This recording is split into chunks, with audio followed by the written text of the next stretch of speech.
there tomorrow or over the weekend, so we're going to do it again. Right. Will you get Mad Steps coaching? Go look at. Oh yes, yeah. I'll be running around. Yeah. My voice will probably be an epic fail come Monday, so get ready for that. But I'm hoping for the 2 games on Sunday. We've got a game tonight, which is House League, and then a game tomorrow, which is the Rep. 2 on Saturday, and then 2 on Sunday. But it's all about the pitch count. Neil and I talked about that. We'll be back in the afternoon to talk about fun dad stuff. But for right now, it's the Bro Show. Get your hair wax ready. See you guys. It's Sharif and Joe. Go see Let's go. Chest hair wax. Oh. Boom! Greetings and salutations, beautiful people. Adara's computer is right behind that camera. Right there. It's going to take out the camera. It's going to take out Adara's. We're going to be down there real quick. And we're going to get, well, I'm going to get fired. You're going to be fired. Can't let my boy go. Greetings and salutations. Welcome to the Midday Show. That right there is your boy Joey Options, and I am Sharif. Who do we got in the chat, baby? We got Ronaldo. Who's this ham boy or star or whatever? Guap. Ken, we got Vern, we got Gorav, Chuck of all trades, shout out to Maddie Pollock, May Reyes, Mirek Formack, Lo-Fi Soul, All Things Trump, shout out to Stuart, 70 Mustang, Juan Padilla, the OG, shout out to Scott H. Get your toupee ready, says Scott H. All right, that's crazy.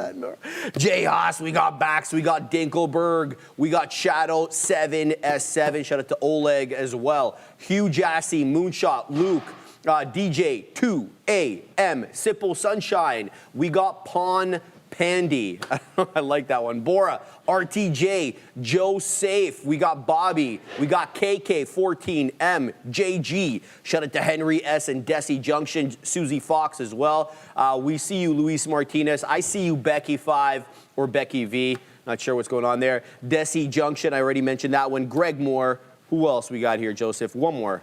Eric Carr, I lied.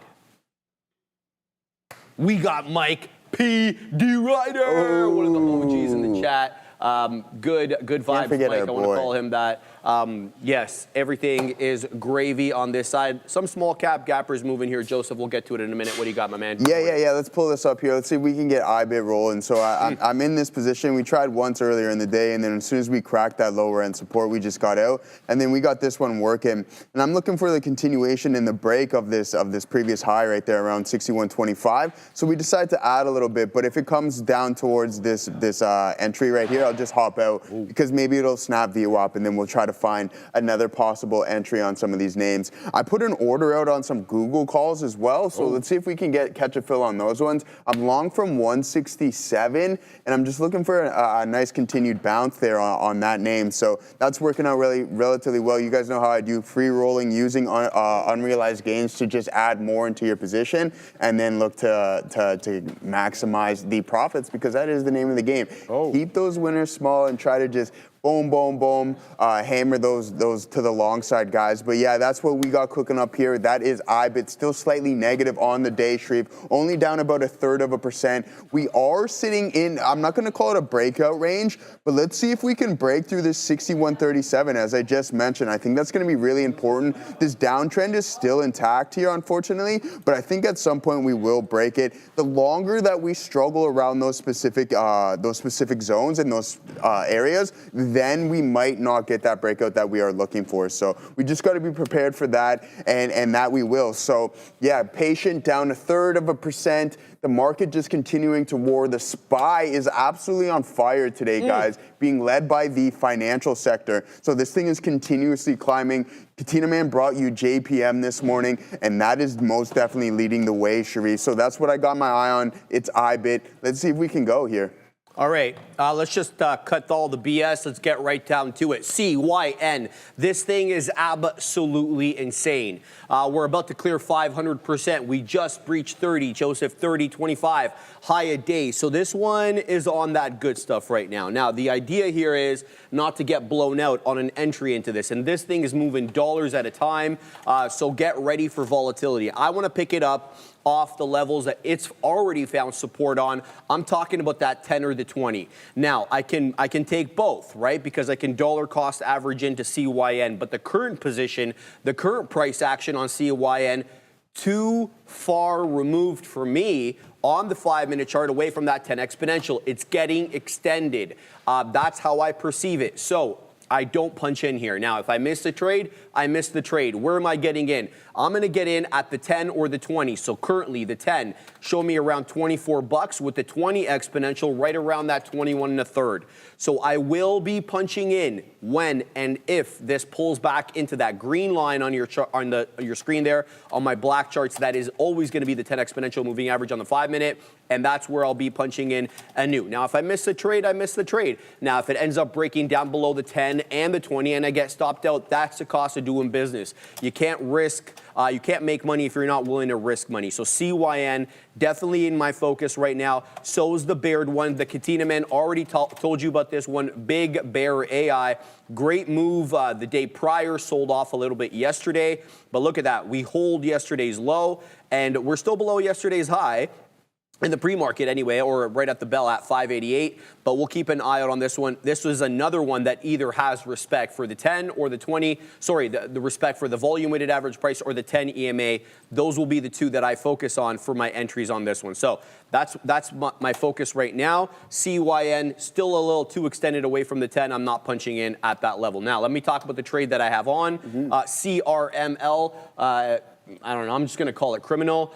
This one, where are we in? We're in at 3 1/4, sorry, 3 1/4, yeah, just what the beak there at 332, layering the orders. I perceive this to be bull flagging. Again, another one with respect for the 10 exponential moving average on the 5. Let me show you on the black charts, as it shows a little bit easier there. You can kind of see right there, boom, right there, and not boom, but popping up. So 10 EMA seems to be an area of support on CRML. We'll keep an eye out on that. Now, those are the trades that I've taken or I'm looking at taking. Let me show you the one that I'm negatory on, because we already traded QuantumScape to the poorly. Okay, so I got in initially here at 82s. I stopped out at 69s. So this one lost the 10 EMA. However, it's putting in these bottoming tail candles, which is showing me, or at least saying to me, that there are buyers just a little bit below the 10 EMA. Alas, it is still not making any higher highs. So I don't want to be caught holding the bag. I've put my dip trades here for a VWAP retracement, which I trust a little bit more. So that's what I'm going to keep my eye on here on QuantumScape. It's not the biggest mover on the day, but it is, I don't want to call it a real company because that belittles the other ones. But this thing, you know, they are trying to solve a real problem. We talked about solid state batteries yesterday on the show. So that's what I'm looking at right now. I've got a dip trade set up at here at 60s and then 55s on my friend QuantumScape. We're already 0 for 1 on QS. Hopefully we won't go 0 for 2. So that is my look there. Quickly back to CRML, no new prints. And then the Baird one, Big Bear AI. Where do I get on this one? Well, the 10 EMA, as I mentioned, the best looking area for me, other than VWAP. It doesn't seem to really be respecting the 20 exponential. It seems to be a 10 and a VWAP story. We'll see how this one ends up doing. So QS, CYN, BBAI, and CRML, those are the 4 that I'm focusing on at the moment, Joseph. Nice, good look, hyper-focus. So yeah, I just put in a couple more shares here, guys, at the lower end of this range, so you can see the position there. Yeah, but if it comes back to this my entry price, so a couple pennies away, then we'll just hop out, break even, no worries about that one there. And we'll just find something else, because I think there's going to be plenty of opportunities on the day. One thing that is keeping me in this trade is just look at the volume really start to cool off as we're moving to the downside here. So now maybe we can get a buy program to step in. We see that volume start to increase, and then we can continue to climb to the top side. But Dexter said, Dexter did it. I like that name. Says, be careful, brother. IBIT longs BTC on TradingView is at VWAP. I'm HODL BTC on PA, but trading short BTC names today like MSTU. Yeah, that's fair. And you know what? I was listening to some analyst a couple weeks ago, and he's like, I'm long Bitcoin, but I'm short MicroStrategy. So yeah, very interesting stuff. Yeah, I don't know how that's necessarily going to work, but I mean, they're significantly smarter than what I am, and you got to listen to what some of these guys say sometimes, Sharif. So yeah, very interesting stuff. It's not the first time I heard that, Dexter, and I'm glad that you brought up that point. So very much appreciated. Let's see what else we got. HIMS is really on one today. I think we can squeeze if it passes 46.6. Yeah, let's take a look at HIMS. Go Google Go. Sorry, Joseph. Yeah, go ahead. Is going to halt, guys. 3203. Here comes the halt. This one didn't make a new candle, make a new low. It is really getting away from the 10 exponential. So here we go. Halt parameter 3203 halted. Joseph, sorry to interrupt. No worries, no worries. So yeah, that's the game plan. And I mentioned that we're struggling here around these specific areas. So either way, if a party decides that they want to start adding some shares and some volume, then you have to be prepared to either react to the downside, get out of the trade, or look to participate by adding some more shares if the volume does step in your favor, all right? So that's just the game plan, thinking out loud as we typically do. But NVDA is just on an absolute monster tear. Be cautious of what we got going on at that 155 strike price. It's kind of the similar idea of what was going on a couple weeks ago. We've been over it multiple times. So just keep that in mind. If we do continuously hold below 155, just look for next week after the expiration, those shares to be lifted, and that can tell you, hey, we're going to continue this appreciation and continue that climb to the top side. All right, so keep that in mind. I like NVDA. Obviously, been sitting in this name since 106, which is phenomenal. So yeah, we can't complain too much about that, there, guys. But let's go IBIT. Step in, Dexter. Thanks for pointing that out. I'm seeing BTC under VWAP. What made you pick your IBIT long entry at 61 was just the curl over here, right? So you can see the market was kind of tanking, but then it broke through the volume weighted average price roughly around the same time that IBIT did. So I'm like, okay, let's follow the NAS, let's follow some of these tech names, even though we don't really want to correlate the two. They are correlated, unfortunately, at times, right? So there we go. That's why I decided. You can see the strong bullish candle right there as well, too, stepping through the volume weighted average price, and that's what made me decide to go long there. But I didn't take any profit off. I'm looking for the continuation in the trend. Even though I could have, I'm just like, no, let's hold these on. If it's working, and let's see if we can get that to continue. But right now, it's not looking too good. Some of these tech names are starting to break out. Tesla's pulling back in after that wedge broke, but Google's moving higher. NVDA still holding up at the volume weighted average price relatively well. So just be patient on this. We hold VWAP, then we might be okay. If not, it breaks. You take a break even trade on that. So you're essentially where you just started from before. So you don't want to complain about that. And I think that's a really big skill, is just getting out. Don't get too attached. You hear everyone here on the floor say that. Don't get attached to your position, because essentially it doesn't care about you, right? So get out. It's like, oh, okay, yeah, I lost money on commissions. So what? Now you literally make a trade. It goes a couple cents in your favor, and you've already gained that money back. So yeah, that's what we got cooking up here on IBIT. Hold VWAP. If the momentum picks up to the downside and it breaks through the volume weighted average price, we're out of the trade and we're going to look for something else. So yeah, it's unfortunate that Tesla. See, that's the thing, right? So when I was looking at this name, chopping, we had this wedge forming, but one thing to note is that the volume didn't start to pick up drastically like we want to see. So now it's starting to come back in. That means that the bears have enough power to push price back down, and there isn't enough to sustain the move. But the Nasdaq has just put in a new high of the day. We're going to pull that up here momentarily as Google is continuing to climb higher there, Sharif. But Nasdaq, new high of the day. The Q's here. Boom, boom, boom. Very nice stuff. Is it all? Yeah, we're already past the all-time highs on the Nasdaq, so I'm sure the NQ is there as well, too. So, yeah, a really, really good look here in the overall market. But at what point are we going to pull back? I'm looking at this Robinhood trade, and I'm like, how long is this going to be sustained? We know that the market does not usually go like this, right? So you want to see those clean ebbs and flows. And considering we're up 177% off of those Liberation Day lows, at some point this name is going to pull back. And hopefully that retracement isn't too fierce there, Sharif. All right, I don't know what's going on with Nphase today, but it is up 12.25%. Nphase is rocketing up to the high side today. Where is it at? 43 bucks. Closed out yesterday, 38 and change. Not one that I'm going to trade, guys, but you guys have been talking about it. I see price spikes, notifications. I'm not seeing anything. I don't know if you have anything there, Adara, on your side. Nothing obvious, says Adara. Thank you for that, Adara. Appreciate that. But 12.25 is a notable move, and it's not a small cap gapper. This is over $5.5 billion market cap on the day. It seems to have support here, at least on the 1 minute at the 50 exponential, kind of looking like a 10 exponential retracement. I'm not going to be involved in this one because it is not a small capper, and I won't trade anything other than small caps. But you guys, ENPH, big move for anybody who's interested. Adara. I mean, I'll talk about ENPH here. LFMD first here, actually announcing collaborations, I guess, with Novo Nordisk to continue based on their commitment to providing safe and effective medical treatment for patients. That's coming out here. Novo also launching a $299 Wegovy savings offer. As you can see, we got a bit of a spike on that. Now with ENPH, I think I found a reason some of these solar names are going. Apparently, Meta doubling down on solar after making a deal last year for 760 megawatts. They just signed another 4 agreements with Invenergy. So that's adding nearly 800 megawatts of solar and wind, mostly solar. So these solar names here, keep an eye on ENPH and these other ones. That, to me, Sharif, looks like it could be the catalyst. Back to you. Dara, for that, Fedora the Explorer, apparently I know.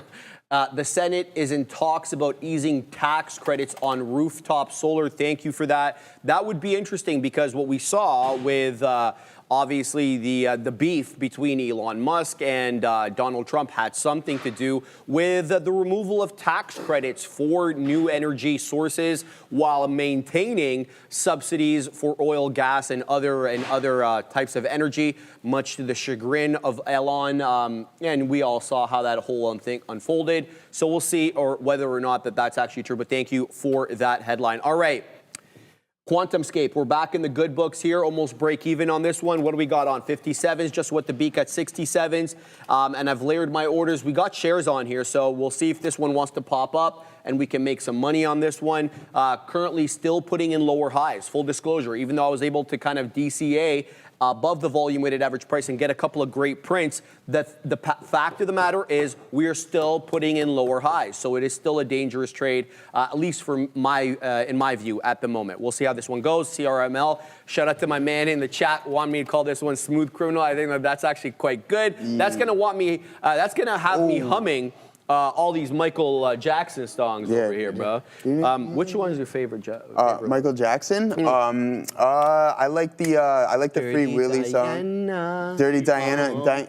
Neil's coming in hot. Neil's coming in real hot right now. Wow. We aggravated what? Neil. No. The Free Willy song is your favorite Michael Jackson song. Yeah. I mean, come on. I said nothing. I never said it. I didn't say it was my favorite. It was up there. Thriller, Billie Jean, Human Nature. I mean, we got a lot of in the Mirror. Before we get to the Free Man in the Willy Mirror song. is good. I like Man in the Mirror. No. Man in the Mirror, yes, but there's at least a dozen off the top of my head before you get to Free Get him, Willy. Neil. We're talking about Free Willy? We're talking about Free Willy? Man, we're talking about. I know we're not talking about Joey Free Willy right a now. break No, I literally can't catch a break anywhere. He doesn't like pie. Joe. He doesn't like cookies. Oh, shout He's out to cold DJ all the 2K, time. Pretty Young Thing. That's what, I mean, come on. Man, this is crazy. Come on, man. Your boy can't. I love you, Joe. Joe, you know I got We love. love him, man. You know we love I him, got but he's a unique guy. Man, he's a unique guy, man. Well, hey, listen, Neil. Oh, chat. Put in your favorite songs. Let's see. Just spam it in exactly. there. They're already doing it. Your favorite and Michael Jackson song. Adara likes PYT. Okay, Pretty Young Thing. That's a good one. I like Dirty Diana. That's my favorite. Dirty Diana. Come on, man. Hold on, man. Let me pull up. Hold on. There's a bunch, man. There's way too many. Obviously, the catalog's huge. Yeah, it's just ridiculous. You Rock My World is a good one. Rock My World, you know you did. That's a newer one, though. Yeah, that's a little good. bit of a newer one. Yeah, of course. Go ahead. Yep. Did you guys catch what just happened in Tesla? No. Yeah. So can you guys come to my chart for a quick little second? What happened I there? don't know if maybe this is going to turn into a long, but remember yesterday at 325, there was this flat bottom break at 325, and then it dipped and then rip. It just did a flat bottom break, 325, right into the same lows, and I just scalped it because I scalp out of everything. It looked genius when it bounces. You look like an idiot when it continues. Think Palantir this morning for me. But all of a sudden, maybe it's going to do that same rally back in. It's obviously a more bullish day, but if this closes above 325, maybe you have something. I was bearish on Tesla, so I was just looking to punch it.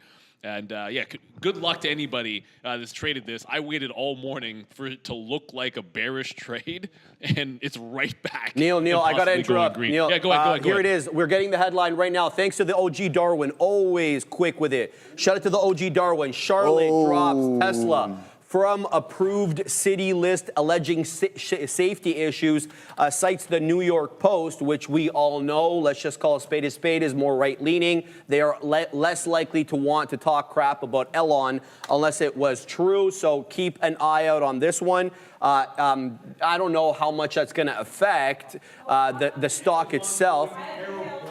Go ahead, Adara. This story is 2 days old. So New York Post is reposting this, I guess, pardon the pun. This was initially, I'm seeing this published as early as June 24th, so that would be Tuesday. This is not a new story. I repeat, not a new story. This, sorry, I have Nphase, I will pull up TSLA. Not a new story on Tesla. This is at least a couple days old with Tesla being removed from Charlotte's approved EV list. I didn't see the headline pop up on my X, so I immediately got suspicious. That's because it's not new. Back to you.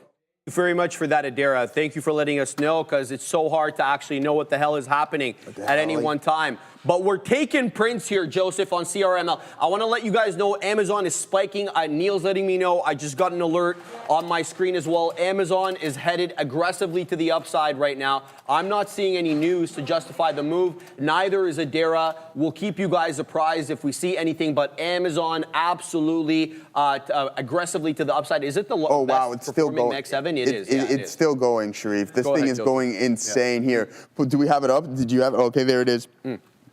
Look at that volume really step in there as well, too, guys. This is what we want to see. Man, what a big-time move in Amazon. Yeah, so a really good look. Let's see what we got going on from a daily. There it is. This is going to be a key range in order for it to break right there, that 218, and we're currently trading around that 216, so who knows, you may punch through that resistance. The thing is, though, you don't want to lose the majority of your momentum going into the resistance. You want to see that momentum pick up as you hit it, so keep that in mind. Let's see what we got going on Amazon. Maybe it's going to stay in play. Wait for that pullback. Don't chase it all the way up here. The Nasdaq is slightly extended from the volume-weighted average price, but go Google, go, some of these big names coming into play. What was I wanted to looking at? Yeah, Tesla here, guys. We're going to go to Adara in one moment. She's probably got some news on us on Amazon. This is what we want to see. A nice isolated volume signature and a hammer print right there on Tesla as well, too. Adara, what do you got for us?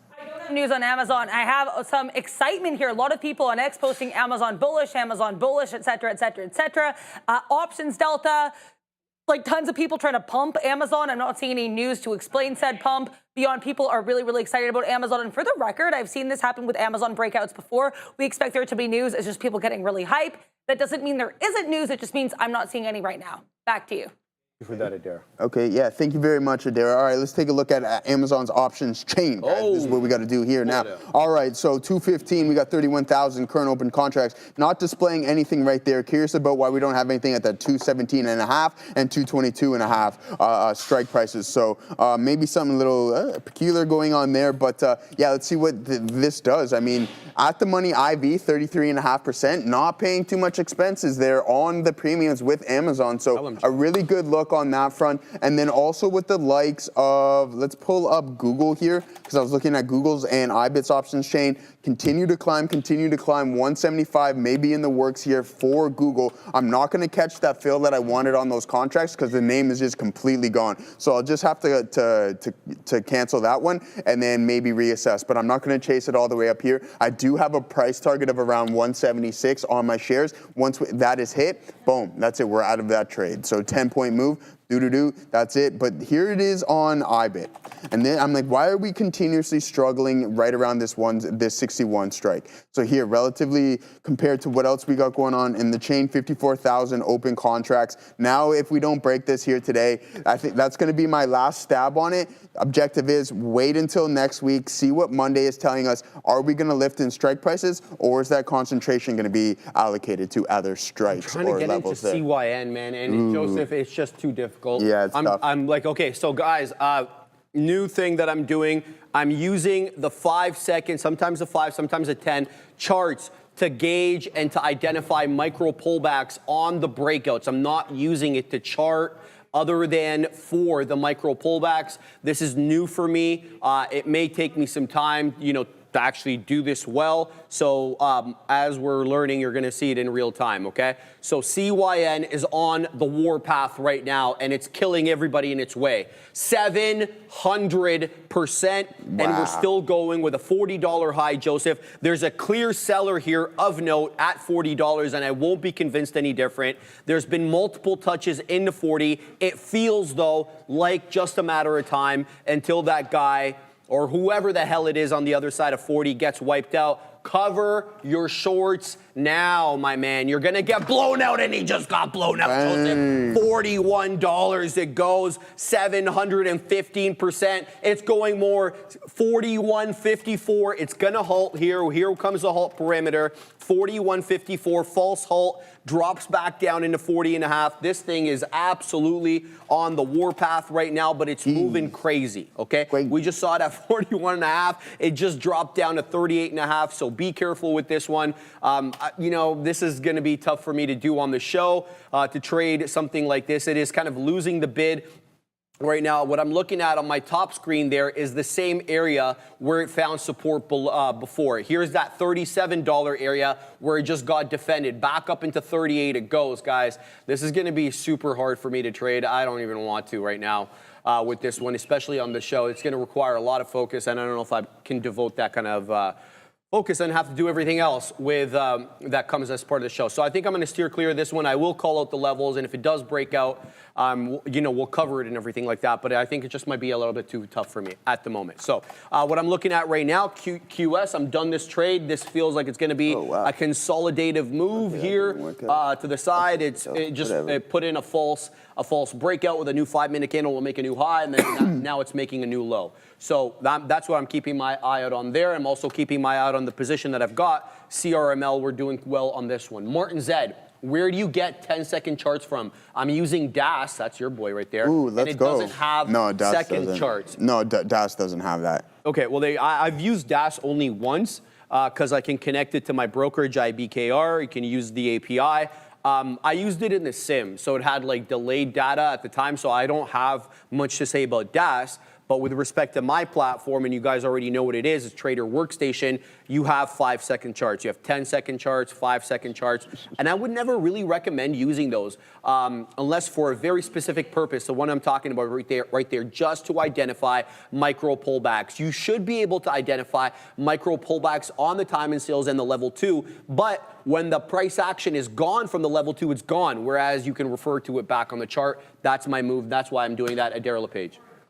Sharif Gobriel, we have a bit of an interesting story coming in for the market. It's unclear if this is why we're dropping, because I saw this kind of circulate about 5 minutes before this real drop. But lots of headlines here coming from the Financial Times reporting that apparently Brussels is warning Germany, specifically Chancellor Merz of Germany, not to expect a UK-style carve-out for the car sector in the EU deal with Donald Trump. Now, in case you missed it, the US did accept these British cars with their tariff deal. Now, apparently, Chancellor Merz is being called delusional if he thinks that they actually are going to be sparing EU cars in this deal. So that's an interesting look. Also, I'm not sure who reported this headline, but keep an eye here. Tesla executive and Musk confidant Omid Afshar departs company. So someone leaving the company. This headline just popped in as I was talking, so I'm going to need a lot more detail, but I'll look into that and go back to you in a second. Back to you.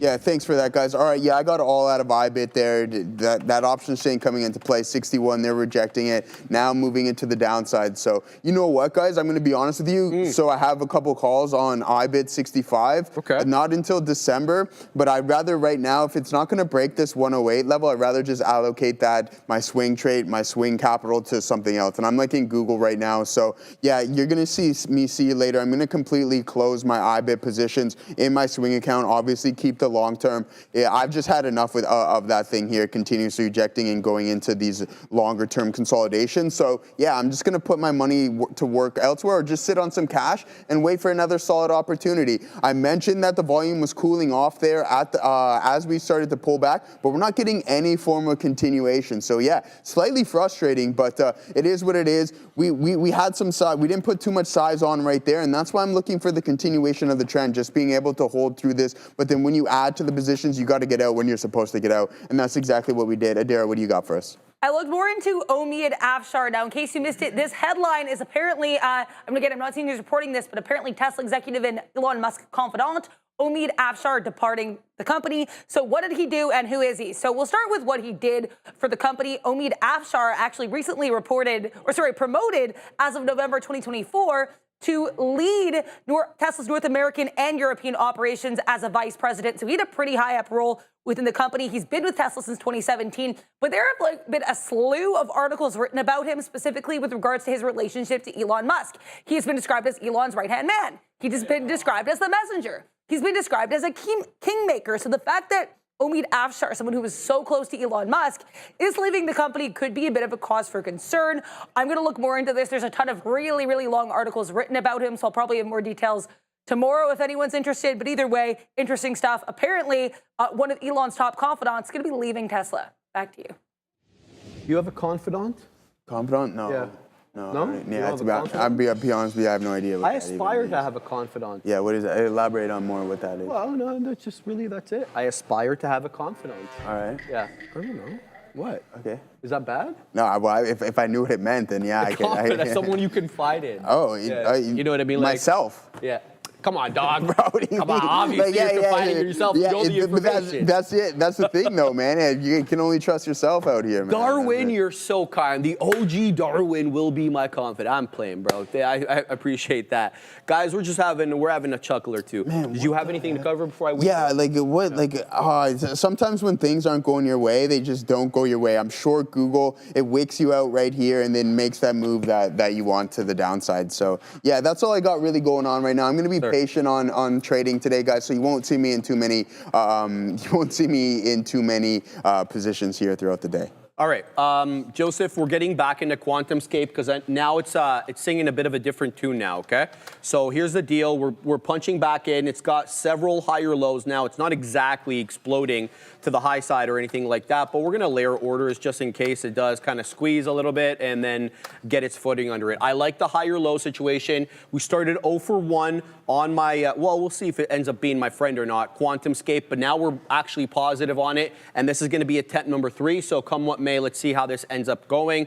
QS in focus. I'm also keeping an eye, guys, on KWE, another very aggressive small cap gapper. It was just halted to the downside, but it did hold the volume weighted average price. VWAP is at 11.25. I can risk a little bit here for another possible move up here above. Let's go long on this one. I'll give it to basically 11.25. If it loses VWAP, then we'll go negative on this one. So we're going to go 11.19, and we got to go all the way down because this one can lose the bid. All right, we're nicely in the money on it right now. Let's see if we can take some profits. There it is. What are we long at? 99's at 12, so let's set up at 25 as well, and layer some orders to the high side in case this one really gets, gangster, and then starts moving to the high side. So let's go ahead at 50 as well. And we'll also sit at 69, okay? So let's see what this one does. If it wants to pop up, I'm talking about KWE. This is up 65 some odd percent. It was just halted to the downside, but it did hold the volume weighted average price. So let's see if we can scalp something on this one right now. The next beak wetter there, or profit taker, is going to be, hopefully, at that $0.25. So we'll keep an eye out on this one. There we go. It clears 25. There it goes. Now it's taking out the majority of my prints. Let's see if it pops up a little bit more into the 50s. We're waiting there right at 50 pennies. Probably not a good idea to wait right at that 50 penny area, but the order's already set. Seller at 49, getting cleared. We're taking out all the levels right now, man. Shout out to KWE. I like this entry. Here we go. One more beak wetter to take a boom to the high side, Joseph. All right, so we're going to set up now in front at 13. We're going to go 13.05s. Let's see if we can get something in and around there. We're out of shares. Oh, you're out of shares? Damn. Joseph, why does this always happen to me, bro? Load up, take a couple more. Take a couple more. Boom. Need to take more share size. I suck. Okay, whatever. All right. Assassino, bro, you're killing me. I'm already in pain because I ran out of shares. No, Assassino's trolling me. Shout out to Assassino. Yeah, he is getting it, Adair. He's getting it at my expense. All right, so we're gonna keep an eye out on this one. We're having a good time right now, guys. All right, so QS, we're back involved in that one. Told you about that, so we'll see what this one does. But I can't take my eye off QE for all that long. Look at QE go. This could take out the high of the day again, especially if we get above $14. This thing is going to explode. So keep your eye on KWE. Sorry, I said QE. I meant KWE on the Nasdaq. It was up over 100%, I think, at the highs, but now it's about 76 and change. Having trouble, though, with 13. A couple of topping tail candles now. 3 different topping tail candles. Not topping tail. 3 different candles that wick above 13 that have rejected. Look at the candle on the 5 at 11.25, 11.30, and then the current candle right now, all having trouble decidedly clearing that $13 area. So there might be something to 13 resistance here on KWE. We're going to pack our patience and keep an eye on that. Back here to my QuantumScape trade, waiting for a beak wetter at 82s. It's showing me 81s. This is going to be the third trade here on QuantumScape. Excuse me, I can speak, I promise. So we'll take a beak wetter there. What else we got? We're still in CRML. CRML is having trouble taking out the highs, though. 341 high right now on CRML. But, you know, it's still holding the 10 exponential moving average on the 5. So I'm not going to be quick to want to either add or get out of this one. Bovin, CYN looks like it's dropping and could drop close to $30. Are you seeing the same thing? I'm looking at the chart. My man Bovin, I'm not going to question what you tell me. If you tell me it looks like it's going to drop into 30, then I take your word for it. But here's the deal. We still got to get through that green line, Bovin, and that green line has been defended quite well. That is the 10 EMA and the 5, and as you can see, most of the retracements, save and except for one, this candle here at 9.55, all closed above the 10 EMA. So, you know, I'm going to need to see more. If it comes into 30, I think that's some money fill, Bovin, because that would be in between the 10 and the 20, and we've been talking a lot about that lately, the money fills being between those two moving averages. So let's see which way this cookie crumbles. But KWE is taking out $13 quite aggressively, a $14 break and take here, and we're going to likely see a new high a day. So keep your eye on KWE. It is on the warpath. And so is QuantumScape. We're back well on this one. Took most of the prints. One more print here. And then let's set up some more to the top side. We're going to wait at 88s next. And then above that, we're going to wait at 95. We'll see what we get there, Joseph. And we will not get upset. Yeah, for sure. Yeah, that's it. That's what I'm trying to do right now. Is just not. It's woo-saw, woo-saw, woo-saw. A lot easier said than done, right? Woo-saw, woo-saw. Yeah. I like that. Yeah, Bad Boys 2. Woo-saw? Yeah, that's where Woo-saw comes from. Is that where yeah, it comes and he from? rubs his ears too. Big Woo-saw? Because Martin Lawrence has those big Dumbo ears. Yeah, those big Dumbo ears. It's Will Smith with the big Dumbo ears. My bad. Yeah, but they both got Dumbo ears a little bit there. Yeah. So I remember, I forget what happened. So when I used to work for Bell, there's this kid who had anger management issues, and he still worked there. He was a mechanic. He was good at what he did, but he just had anger problems. So he had to go to a course because he would just get always mad and be yelling and stuff. So anyways, they taught him that, like, to sit under a tree or something like that when he gets really frustrated. Yeah. And I feel like I need to go sit under a tree right now. I'm serious, dude. I'm so serious. You have no idea. What was the idea? Like, what does the tree It calms you down, apparently. Okay. Yeah. So I'm at sit under a tree level right now, but unfortunately I got to sit here. So, well, actually not unfortunately, I'm very privileged, but yeah, we're gonna contain it. I'm gonna laugh it off. We're gonna have a good time. Let's see. I might flip bias here on Tesla. Oh. The longer we chop around, I think the more likely it is that we're going to break down. So yeah, Tree Joe, Joey Trees. That's what you're gonna call me here momentarily there, brother. But yeah, that's all I got going on. Let's see if we can get some things cooking up here. Google's starting to pull back. It's unfortunate that we missed out on that short. Should have took another attempt on it, but shoulda, coulda, woulda, we didn't. Now let's just move on. What is that next trade? But CYN going from a high of around $42 now down to $32. So be cautious on that one, guys, for sure. All right, QuantumScape coming back down. It's still putting in higher lows and higher highs, but it's got a bit of a topping tail. Inverse hammer candle now coming back into 60. If it breaks prior bar low at 62, it's the end of the trade for me.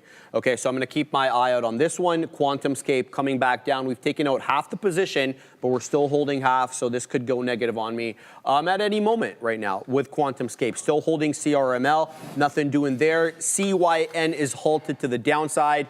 It is down to 32.26 with a theoretical auction price. You ready for this, Bovin? Are you ready for this, Bovin? You called it, my man. The tap on CYN is $30 on the dot. So keep an eye out on this one. It is heading back down, still up 543%, technically still above the 10 EMA on the 5. By extension of that, it's above the 20, above VWAP. But, you know, it may be headed to the downside right now. Keep an eye out on it. I'm also interested in working into Big Bear AI. Big Bear AI is just pulled into the 10 exponential, and it's had 5 candles in a row with a lower high. All that's bad, but the good side is it's holding the 10 EMA. So what I can do is I can try to put maybe anything below 60, which would be a loss of the 10 EMA. I'm going to give this one a try with small size. And then we're going to basically give it really tight stop. 558, it's going to have to hold that level. Otherwise, I want no smoke. And then we'll set up at 67s, and then maybe we'll set up at 69, obviously. So that's what I'm looking at there, Big Bear AI. But look at my friend Smooth Criminal.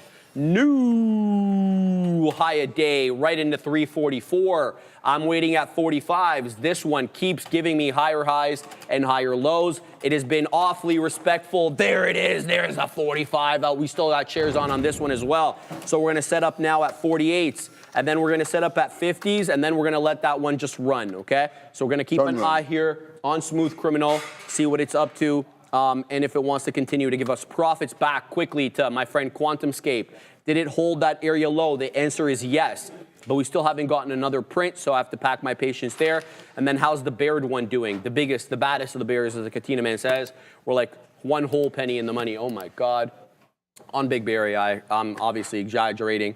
So we'll keep an eye out on that one as well. CYN, the halt time, 11:37:42. So it should be open at 42 if it's going to be a 5-minute halt. We have another 20 seconds if this is going to be a 5-minute halt. There's another, give or take, 20 seconds or so on this one, so be on the lookout. The theoretical auction price, Bovin, has now moved up to $31, $31.01. So as we get closer to open time, the tap on CYN, boom, it's open. Here we go. Where's it at? Okay, so it's at 31.5. I'm keeping an eye here on my top chart because that's where I'm looking for the micro pullbacks. Wow. It just popped up to 33.73, drop back down to 32.50. This one is just all sorts of crazy.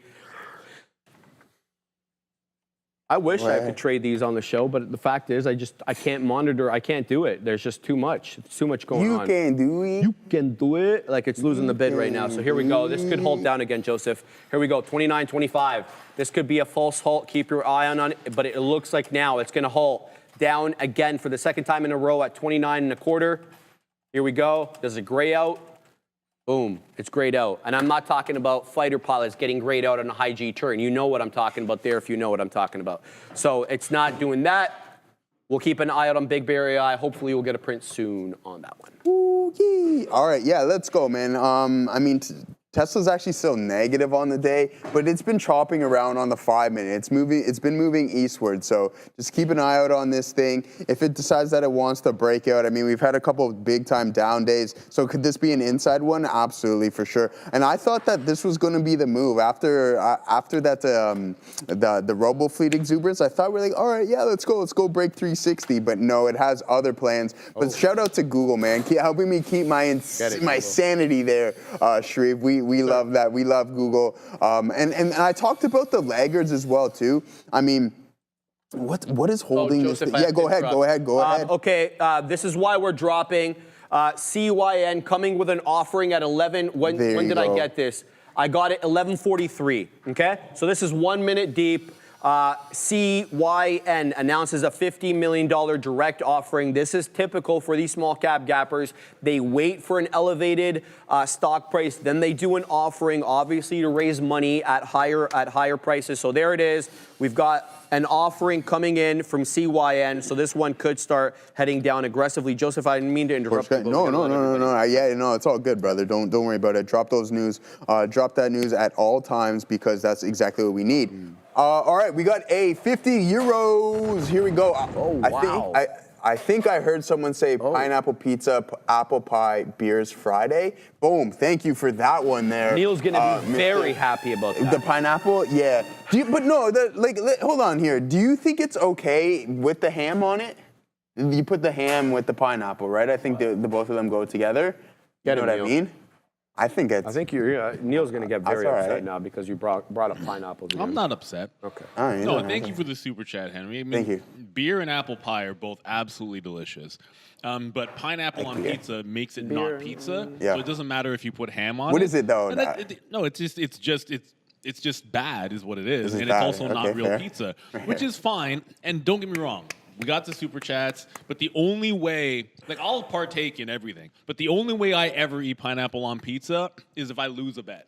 Okay. So if I lose some kind of a bet, then I'll have a All right. Let's do it then, Neil. But thank you guys so much for the super chat. We'll have some fun with it. Look at this guy, man. That nonsense CYN. Let's do it, man. I don't think I've ever seen something so dirty as a headline coming out during the down halt that the offering was out.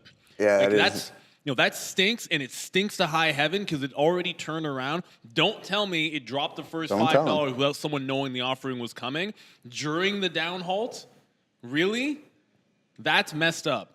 I don't care what offerings can happen anytime. Of course, they would have had to file a shelf. For them to be able to do it on day one means that they already made their filing weeks ago. So you knew this was a possibility if you did your research, which I didn't do any research on it. But to drop it for the news to actually hit the wires during the down halt, it stinks to high heaven as far as I'm concerned. But that's just my 2 cents. And he's absolutely right about that. It's really ugly. It's really ugly, but it's part and parcel of What's the tap on that thing? What's the tap on that? Yeah. Find out, Joseph. 21. 21. Can you do something for me? Can you rap a quick rich flex for me? Do your thing, 21. Oh, I didn't do that. That really ages me, man. If I were, I shouldn't have done that, man. I don't know why I did that. Now I won't be able to sleep at night. But that's all right. Yeah, New Haven, Connecticut has the best pizza in the world. Apparently, to my guy, what's his name? Davey Portnoy. He thinks New Haven. Yeah, he thinks New Haven. He's always like, the Johns of Bleecker Street or whatever. But I think that's in New York or something. Maybe it's in Connecticut. Yeah, I don't know. But he loves the New Haven style. He's all about that New Haven. Did you see the video I was talking to you about yesterday where he got booted off a patio for not asking to film for the pizza review? Oh, and then the guy who was wearing a Star Wars shirt. I don't even know what he was wearing. But it was like a bearded guy with no, I didn't see that one. Okay. No, yeah. Kind of looked like one of those. There's the one where Buddy's wearing like a Star Wars shirt and Dave and him just are like going at it. He's like, yeah, we don't like, is that The Fly? What the hell, Fabian? Did you guys see that? The Fly. Crazy. That was crazy. What was he doing? But anyways, enough about pizza review. You guys seen what I gave the chicken yesterday. I'm going to rate the fajitas as well, too. So I'll come back during that show, and we're going to give that a solid rating. So episode 2 of Jammin' with Joe going to be a good one. But let's go, Google. Continue to climb higher. This is what we want to see, a nice big-time bounce on that one. And then now let's see what Tesla's going to get up to, right? We're in the middle of the range, so we're kind of safe here on that one. So we won't complain, breaks lower, whatever, we'll just hop out, et cetera, et cetera. Seriously though, Beers, Pizza, and Friday says Mr. Henry L, another another 50 euros, I should say. Yeah, we got to get pizza or something here on Friday because, I mean, it is Canada. It's Canada Day. We like all of that stuff. So yeah, we'll talk with management. We'll make sure that we get that pizza in here for sure. And I suggest Batty Alley's because it is probably the best one of the best pizza joints in the city. Are we able to do pizza and wings, maybe? Of course. Hey, brother, never, ever. Those go well together. Yeah, very well together. Yeah, very well together. You got the carbs, you got the proteins, you know what I mean? Like, yeah, exactly. Another $5 super chat from Seb. Let's go, brother. Hey, Google. Bro? Hey, Google, looking great. What do you guys think? Everyone smash the like. Yes, sir. Everyone make sure you hit that like and subscribe right there. Like and subscribe. Oh, there he is. This trade has unlimited upside. Oh, damn. Just like this. All right. Yeah, sick, I love it. Yeah, it's just standing in my B-boy. You like it because it's the B-boy stance there, right? Yeah, yeah, there it is. But no, guys, in all seriousness here, thank you guys. back to, once again, thank you all very, very much. Much appreciated. So, yeah, let's break this down here real quick before we send it back to Sharif. cybersecurity breach.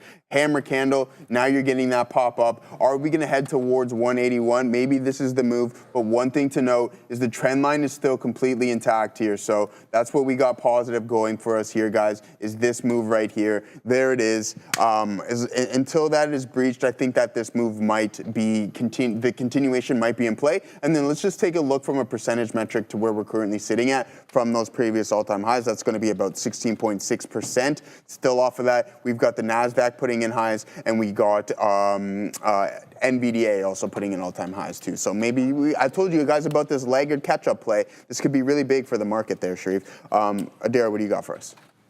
Keep an eye here on TSLA. We earlier heard that apparently one of Elon's closest confidants by the name of Omid Asfar was departing the company after almost 8 years. Now we have another person from Tesla apparently leaving. HR executive Jenna Ferrua, who works at Giga Texas, apparently leaving the company as well. I want to mention as well, Amazon, some news here. One of their executives, Vasi Philomin, apparently leaving their web services unit. And he also oversaw generative AI efforts. That could be key. Someone who helped oversee generative AI is leaving AMZN. As Sharif alluded to there, no name recognition for either of these people, but executives leaving companies, something to note. And back to the Bash Brothers. Appreciate that, Darren. Thank you for keeping us surprised. Joseph, did you, can I? Yeah, go. Yeah. All right, guys, so CYN, this one is going to be a 10-minute halt, if not more. We halted, guys, at 11:43:28. It is now 11:51:38. So if it's going to be 10 minutes, it's going to be a 53:28 opening. It could be more. Now that they've issued an offering, you know, this is likely going to really drop aggressively. We'll wait and see. We'll wait and see how this one does. But the theoretical auction price now, guys, $20.88, the halt level, just to give you an idea of how much this is slated to open down. The halt level, $29.25. The tap showing $20.87. The theoretical auction price is essentially an auction that takes place during the halt, the volatility halt, and that pairs buy and sell orders. If there is an imbalance of buy orders, the tap will be higher than the closing price. If there's an imbalance of sell orders, the tap will be below the closing price. That's essentially how it works. Not entirely dissimilar from the morning imbalance list that the Katina Man and the Neil show you every morning right around 9:25, 9:20, right before we ring the bell. So it's very similar process to that. So keep your eye out on this one. The tap now showing 21.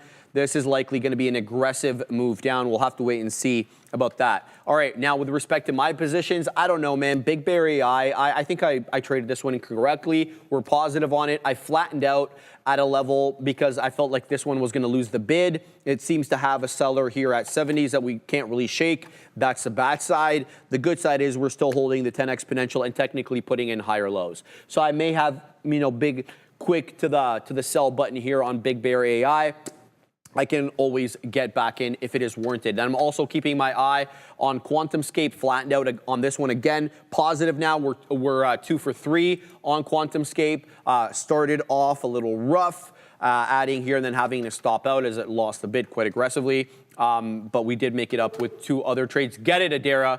And then we're also waiting here for CRML to possibly take out the $0.50. It's been putting umpteen amount of higher lows, but really hasn't been that rocket ship of a trade. It's only up 23.5%.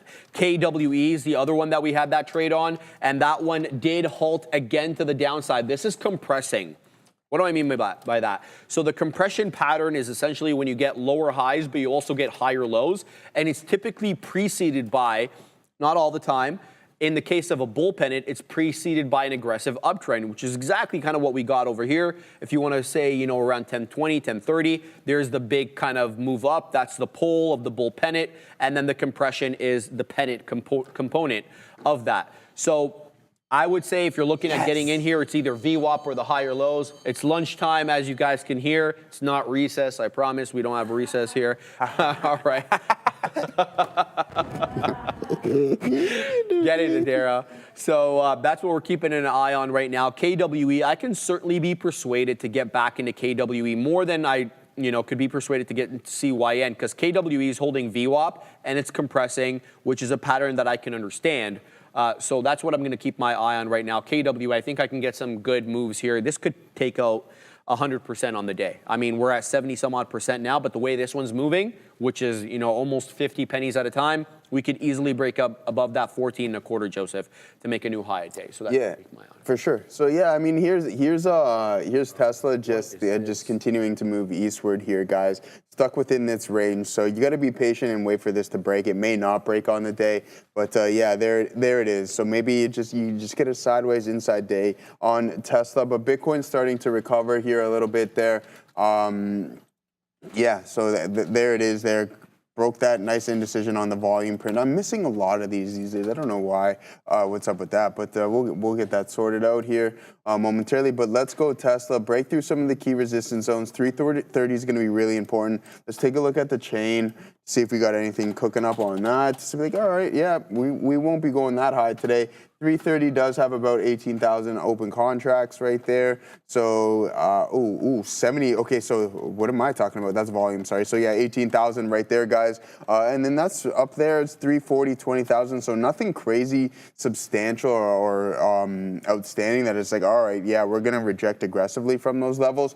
So be patient. Wait for those to expire. They're going to expire tomorrow evening. And then wait for them to roll up or roll down. And then that's going to help give you a range possibly within the underlying for next week. And it is a short week as well, too. So it's a half-day Thursday.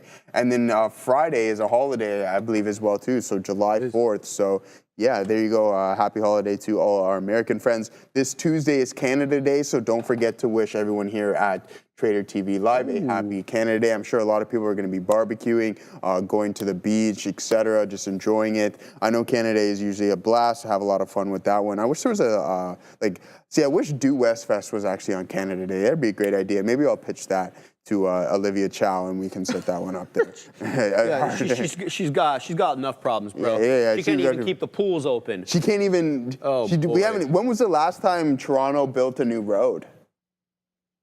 I actually don't know the answer to that. Right, yeah, all right. Sure. So then, that's the issue. Is that like a piece of information that you got? Like, did we actually not build new roads lately? Yeah, we haven't built new roads in like a span of an extremely long time. Yeah, so yeah, that's why we got gridlock traffic. Hey, I was gonna think about pitching this idea. No driving into the core of the city. You have to have like these major parking lots at each corner, and then have like a wicked subway system and streetcar system that would. So yeah, you go to the parking station, right? It's on the east side and the west side, north side of the city, and then leave your car there, and then you have just like an express transit that will bring you to every. As long as and then come 8 o'clock, you can bring. There you go. I'll be done with that. Hire me. Absolutely. Actually, don't hire me. I like my job. Hire me, please. No. All right, we're going to Adara. Yeah, it's not going to be myself and Neil's last of the day quite yet, but I want to add a little bit of an update to that Tesla story because it's getting a little interesting in case you missed it. Omid Afshar apparently left the company reportedly after 8 years. He was just promoted actually to VP in charge of North American and European sales as of, I think, November 2024. Now Forbes is reporting that Elon Musk fired him. Now, why is this significant? Because Omid Afshar, as I mentioned earlier, has been described as the kingmaker. He's been described as Elon Musk's messenger, his right-hand man, his confidant. So I would love more details of this. And of course, if I get them, I will give them to you guys right away. But either way, it sounds like initially this is being portrayed as Afshar was leaving the company. Now Forbes reporting Musk fired him. Back to you. I have a friend from high school. His name was Omid. And anytime I hear the name Omid, his mom, bro, now, Omid. No, Omid. Omid June. Anybody who knows anything about Farsi, you guys know exactly what I'm talking about right now. Omid June. Come for dinner. All right. Sorry, guys. Yeah, just a little midday tantrum over here. Yeah, it's all right, man. No big deal. Yeah, have a deal. All right. So So Neil asked a really good question. Why the hell is CYN not open? And it might have something to do with the offering that they just issued. So in case you're wondering what the hell is going on with CYN, it is halted to the downside with a high of day 41.54. It is halted at 29.25 with the theoretical auction price now below $20 at $19.99. Okay, and the reason is it's because Well, 1 second over here. Let me get you the headline. CYN. Where's my CYN ticker? There it is. They did an offering, a midday offering for $15 million. Essentially what that is, in case you're kind of new to this, when the price gets elevated, they take advantage of the elevated price in order to issue new shares that the market then buys at the elevated rate, which means that they get more cash on hand, and so they can buy more boats and have more fun at our expense. I'm joking about that, obviously, or maybe I'm not. But that's what is going on right now with CYN. So this will likely be probably a 20-minute halt. So let's have a look here. We halted 11:43:28. It is now 12 o'clock, so it will be at minimum a 20-minute halt. Now, I will probably get notification on my blotter if this becomes a news pending. So the exchange may ask them for more information. So far, I haven't gotten anything about that. So it's still technically a volatility halt. The difference between the news pending and the volatility halt is you don't know when the news pending halt is going to open. Whereas volatility halts, you know they're going to be waves of 5 minutes, right? It could be 5, 10, 50. You guys get it, right? So that's the look there. We'll have to keep an eye out on this one. But yeah, the bamboozlement is real, fast and furious on these small cap gappers. They're around for a good time, not a long time. And so I hate to keep saying that, but I'm going to keep saying it because, you know, the newer viewers out there, I don't want them to think that this is, you know, an easy way just to kind of make money and then it's all over there. So that's that. Now, Big Bear AI, as I mentioned, I think I've traded this incorrectly because it just took out the high of the day again, 575 high day, and it's been insanely respectful of the 10 EMA, which I should have been really basing my out on the loss of the 10 EMA, which I didn't. So that's what I'm going to keep my eye on. We're going to send you to Dare at the Big Desk. She's got happening now, and then Neil is going to drop his lesson of the day. Let's look at the market here. S&P 500 pushing into day's highs, up almost about 0.2%. Good look there. Nasdaq also looking really strong, up about the same amount. So good look here for these markets. Keep an eye on Micron. This is a day one earnings play. WBA, that would be Walgreen Boots Alliance, another day one earnings play. So some different earnings to look at. And a lot of these names near all-time highs chopping around here as well. Palantir and Coinbase. Be aware as well, Amazon and Tesla both digesting headlines that executives are leaving the respective companies. Amazon, apparently someone who was working on this artificial intelligence. And then we also had, for Tesla, both Omid Afshar, who is apparently Elon Musk's main confidant, reportedly fired by Musk, also one of the company's top HR leads, apparently leaving as well. So Tesla, maybe some strife. Keep an eye here on, as well, Nike earnings after the close. You can check those out with Sean and myself on the Market Recap Show. And if you want to prepare yourself, take a look on X at TTV Research. This is their annual revenue. Some context. I have another infographic that's probably going to be released before the end of the midday coming out that'll cover what Nike does in terms of their China sales too. So interesting stuff. Before we send you to Neil, I want to take a moment to thank our friends at AIML. Your heart will beat 100,000 times today, and every beat is a data point. AIML Innovations on the CSE is AIML, and in the OTCQB is AIMLF, has turned that data into potentially life-saving insights with max yield. An AI engine that filters noise, labels each heartbeat with lab-grade precision, and shrinks ECG analysis from days to minutes. Their mission? To revolutionize how heart disease is detected, monitored, and prevented. Learn more at AIML.health and follow AIML_Innova on X. And without further ado, turn over to our friend Neil and his lesson of the day. Thank you, Adara. Your lesson of the day here, I always say you've got to stick to your plan, but you also have to stick to your strategy, regardless of sometimes how bad it might look. And I'm going to start with, I'm going to show a trend line just because I think it's pertinent here, but I didn't trade CYN today. I've already ranted how I feel about the way that this kind of went down, and there's not much you can do. Hopefully, you would have maybe been out of the long before the offering got announced, but you know, let's say you're in this secondary breakout play. For myself, like I know that I wouldn't have been trapped in this, and it broke the trend because I would be out on this trend break on a trail. So I'd be fortunate about that. But you got to look at it both ways. If I was in this trade and it went from, and instead it broke this trend line, there was the down halt and there was no offering, and let's just say it manages to hold like 30 or something, and the next thing you go to $50 or $100. You have to be willing to live with that as a trader because that's your trade and positive expectancy play. And I'm going to show you a couple of examples of what that looks like in real time. I took Palantir breaks 2 days in a row, scalped them immediately. I did a little better with it yesterday than today. Scalped it out, didn't necessarily believe it was going to go that far, played my open strategy for it, and sometimes it looks really bad. And then there are times when I can look over at SMCI, maybe a little bit better, but still didn't really hold for the entirety of the move. Just the scalp to range. You'll see me just get out at the even dollar there. And VWAP, there was really no, like it was going parabolic, so it didn't slow down until this price level. So it's kind of an easier hold. But again, that's the strategy. You got to be able to live with it going further if your strategy dictates getting in and out like that. Here's the problem.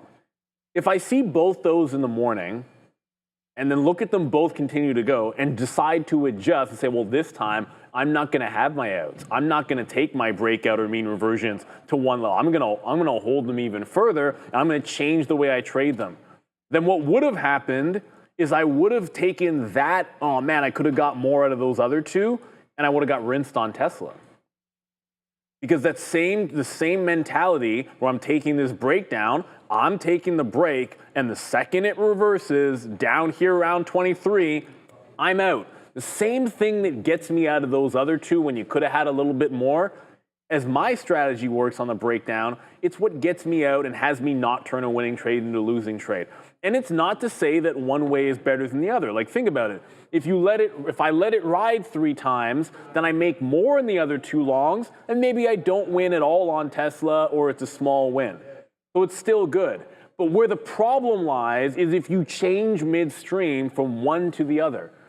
You've got to stick with what works for you. If you hold all of them, great. You got 2 massive winners and maybe a flat or a small win on Tesla, maybe a loss in this particular case.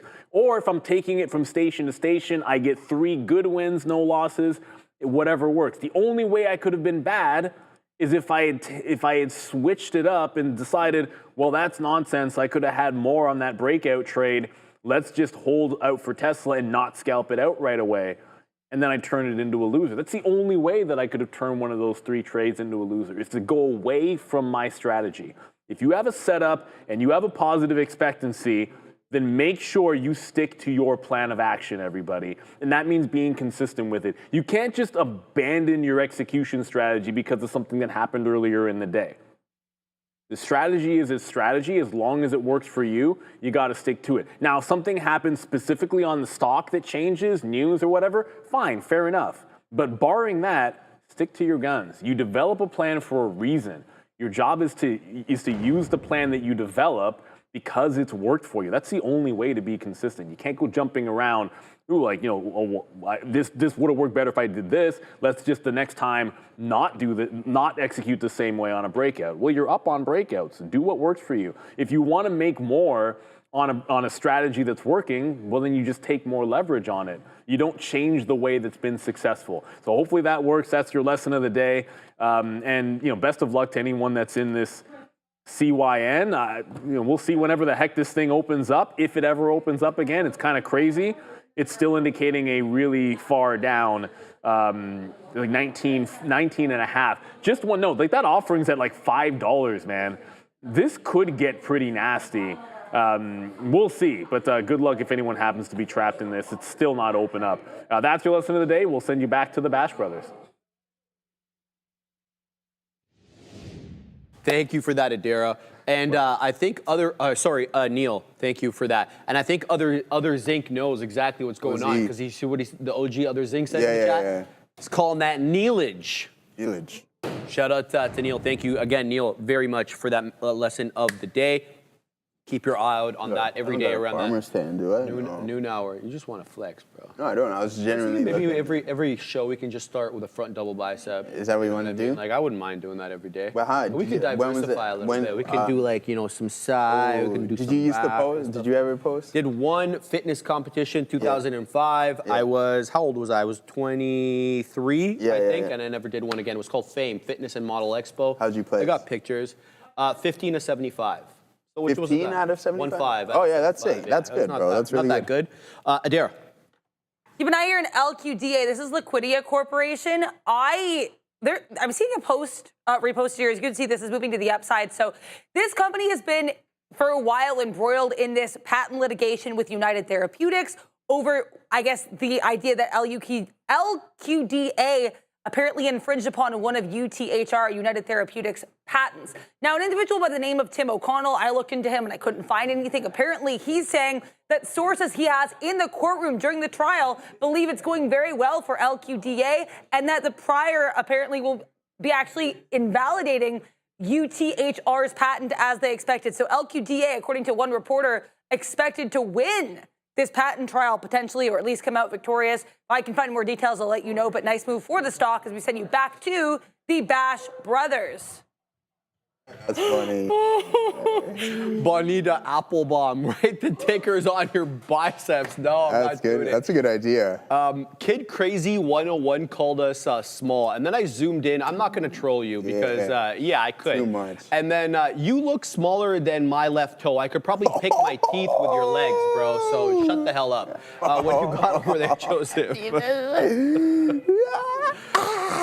Boom. Yeah, boom. Anyways, all right, another 50 bucks here. I got to give this for Neil. I went into CYN the moment he mentioned it, pre-market scalped out, final out at 31, $3,187 gain. Thank you, Neil. Okay. Excuse Neil's me. coming No, in. Neil's thank you. coming in. Look, look, we appreciate the super chat. Thank you so much. But I got to give credit where credit is due. We used to call something when the chat goes live in the morning in the show. It's before the show is open. And we used to be way more active during the meme days, and the group was the same group every single morning. Sometimes it's some of the same, like Tisha's in there, Fat Fig is in there. I'm usually pretty early myself because I get in. Adara's in there early. And we would call it the Breakfast Club. And I'm not taking any credit for that whatsoever because that's the name. It was on the watch list. Adara had it in there. That's the name that everyone in the Breakfast Club in the pre-market was already talking about. So it just behooved us to go over it. It happened to be making a consolidation when I brought it up. But if you want to see plays like that, we have a great community that even starts before the show is on at 8:30 in the morning, and you can take advantage of some of the knowledge that gets dropped there as well. So go ahead and do that. It's a subs only chat. Like you have to be in the chat for that advantage. So if you like what you saw there, and again, I appreciate the super chat, but this was about the Breakfast Club this morning. They were all over this stock. That's what our community is about, finding opportunities and taking advantage, and everyone trying to get better and everyone trying to make some more money. Thank you guys so much. Absolutely. It's been a great stock. I still don't understand why it's not opening back up. It might not be a good sign that if they're holding it this long. The last time I remember something holding this long, it was Funware, and it was really, really bad. So I really hope no one's caught in this thing and you made your money on it because it's kind of dirty right now on CYN. It's kind of a rough way for such a great stock to end up, but congratulations to everyone that took it. Yeah, My mom's absolutely. watching right now. She's on the airplane headed to, Hi, Mrs. Gabriel.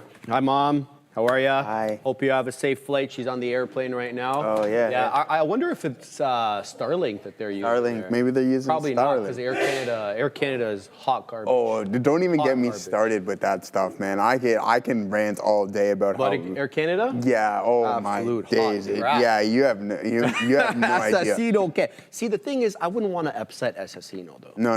You know what I mean? I don't know if anybody truly likes Air Canada. I don't think I've ever heard that come out of. Get it, Adara. I have a fear of Air Canada since I found out they left that lady sleeping on the plane. Now, as someone who is known for falling asleep at all times, anywhere, everywhere, I am terrified of being left on the plane.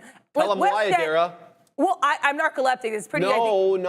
Because of the woman. Yeah, I mentioned that. I thought I mentioned that. Yeah, the lady who got left falling asleep on the plane. Now, WestJet, they'll wake you up, which I think is really annoying. Adara, sorry, we got to cover. CYN is open, and it is headed to the downside very aggressively. Wow, look at this. Now, well, this is what happens when you do an offering midday. $18, though, Joseph, getting defended at the moment. Can it break 18? Right back up into 19.5. It goes.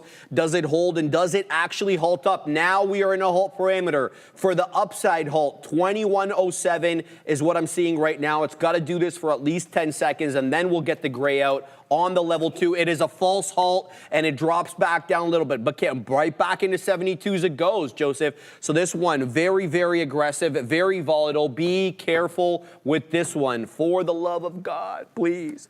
You guys got to be around. You got to have an account in order to watch the show. Otherwise, what's the point? So make sure you are risk managing well, especially with these kind of stocks. Joseph, I gotta say though, even though it dropped that aggressively, it's basically at the volume weighted average price. Like, look at this. I mean, it's not that far away from VWAP right now. So we'll see which way this one wants to head. But the fact that they did an offering midday does not help whatsoever. We'll keep an eye out on it. Doesn't help their case whatsoever. That's for sure, Sharif. No, so not a good look. So I mean, we had a high of over $40 on the day, and then now we're trading at $18.78. So boom, just like that, in the span of 15 minutes, 50% haircut, dude. Not fun. So just be cautious. And I think I know a couple of traders who are most definitely going to be taking advantage of that today, especially to the short side. So Sunny Little Tree, yeah, thanks. I'm glad that you picked up on that. I got that from the English humor. I think English humor is the best. But yeah, let's get right back into these markets. Humor, it's good. It's the best. It's literally the best. It's so dry. It's my favorite. Let's get right back in and go over a couple of names that some individuals were asking me about. Sorry, I don't want to scroll all the way up. You asked me to take a look at a specific ticker for you and the options chain. Just repost that in the chat, and we'll do so as soon as I've seen that. We'll go over those things for you. No worries at all. But Google continuing to climb. Let's go. We like this one. But HIMS, I know someone was asking me about HIMS. It's putting in a session here today, guys, going absolutely parabolic. This gap has been filled, but let's zoom out and see what we got going on from a daily perspective. And I mean, this is where we took that 30% haircut on HIMS, and now you're starting to get a little bit of a rebound. Is this a base? Maybe, possibly. There's no definitive indecision prints that I'd be looking for. Again, just stick to your playbook. If this tells you to buy this on an oversold bounce, then I think that you might have a good opportunity. But there's also another trade to be had as soon as you enter this gap, and then look for a move maybe into that resistance zone right there. But also, put some things in the chat. I know there was a specific name with options and regarding of what it was, but I'm not going to scroll all the way through that. So thank you very much for that as always. So quickly, CYN halted to the upside, guys, 21.28. Go ahead, Adair, sorry. To build his AI super team, and it looks like he has a new member from OpenAI. That's right, TechCrunch reporting that Trapit Bansal, who is, quote, a highly influential OpenAI researcher, has been hired to work on Meta's AI reasoning models under the company's new superintelligence unit. So I looked into this Trapit Bansal individual. I'll show you guys his website. Hi, he's Trapit. I read a little bit about him. I mean, PhD, really interesting stuff here. And he also apparently works on at OpenAI, he was working on building the next generation of language models. So we'll have to wait and see what he brings to the table with META. But we know that we did have our friend Sam Altman, CEO of OpenAI, saying that no one was leaving. Looks like somebody might have. Back to you. Yeah, go ahead. So, guys, CYN is halted to the upside. Shout out to D-Loaf, man. He took it at 18. He had the cojones to punch in at 18. Shout out to you, D-Loaf. I hope you print up multiple storms. You're already well in the money, my man, with the theoretical auction price right now showing me 21.40. So it's already above the halt level of 21.28. Let me know how it goes, dude. Very happy for you, and I hope you print up multiple storms. Shout out to D-Loaf. Random oddities. Take a look at CYN bounce at anchored VWAP from pre-market lows, channeling Brian Shannon. Brother, I mean, you know my affinity for Brian Shannon. I think he's a hell of a trader. But I want to say one thing to you, that this actually held a regular VWAP. That white line right there, that is the volume weighted average price from 4 a.m. onwards. It held it to a T. It didn't close below it. Joseph, what do you got? All right, guys, level up your trading game with Prop XP, up to 1 to 200 leverage and static drawdown. Scroll the site, pick your challenge at propxp.com. Trade directly on our platform, sign up, try it for free, and start your trading journey. Enjoy rapid payouts and real human support, no bots. Rated 4.6 stars on Trustpilot, trusted by traders worldwide. Right now, get 50% off with code TraderTV. Links in the description. Be the trader, get funded, join Prop XP today, guys. There it is, Prop XP. Another $5 super chat here. What's up, Sharif and Jay?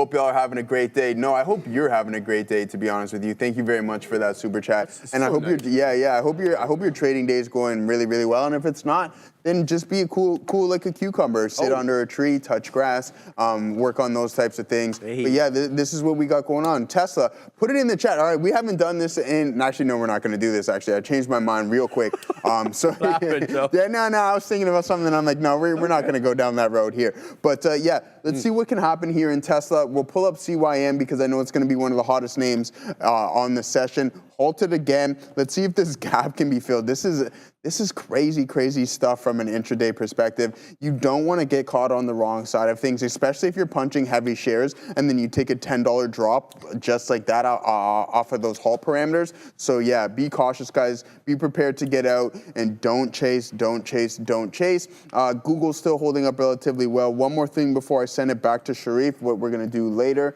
And that's just going to be some of the top performing names on the day. That's going to be from a volume standpoint. But one thing that I wanted to point out, my good buddy Jose here, RKLB, Rocket Lab, put in a session earlier this morning, Sharif, so you can see at a low of around 32, and then it pops up all the way up to 37.29. And you want to talk about 5-minute opening ranges? Look at this break right here, and then boom, you get this massive engulfing candle. You trade below the volume-weighted average price, but now you have an indecision, brings you back to there, a lower high, but be patient. Maybe you can get the continuation within the trend.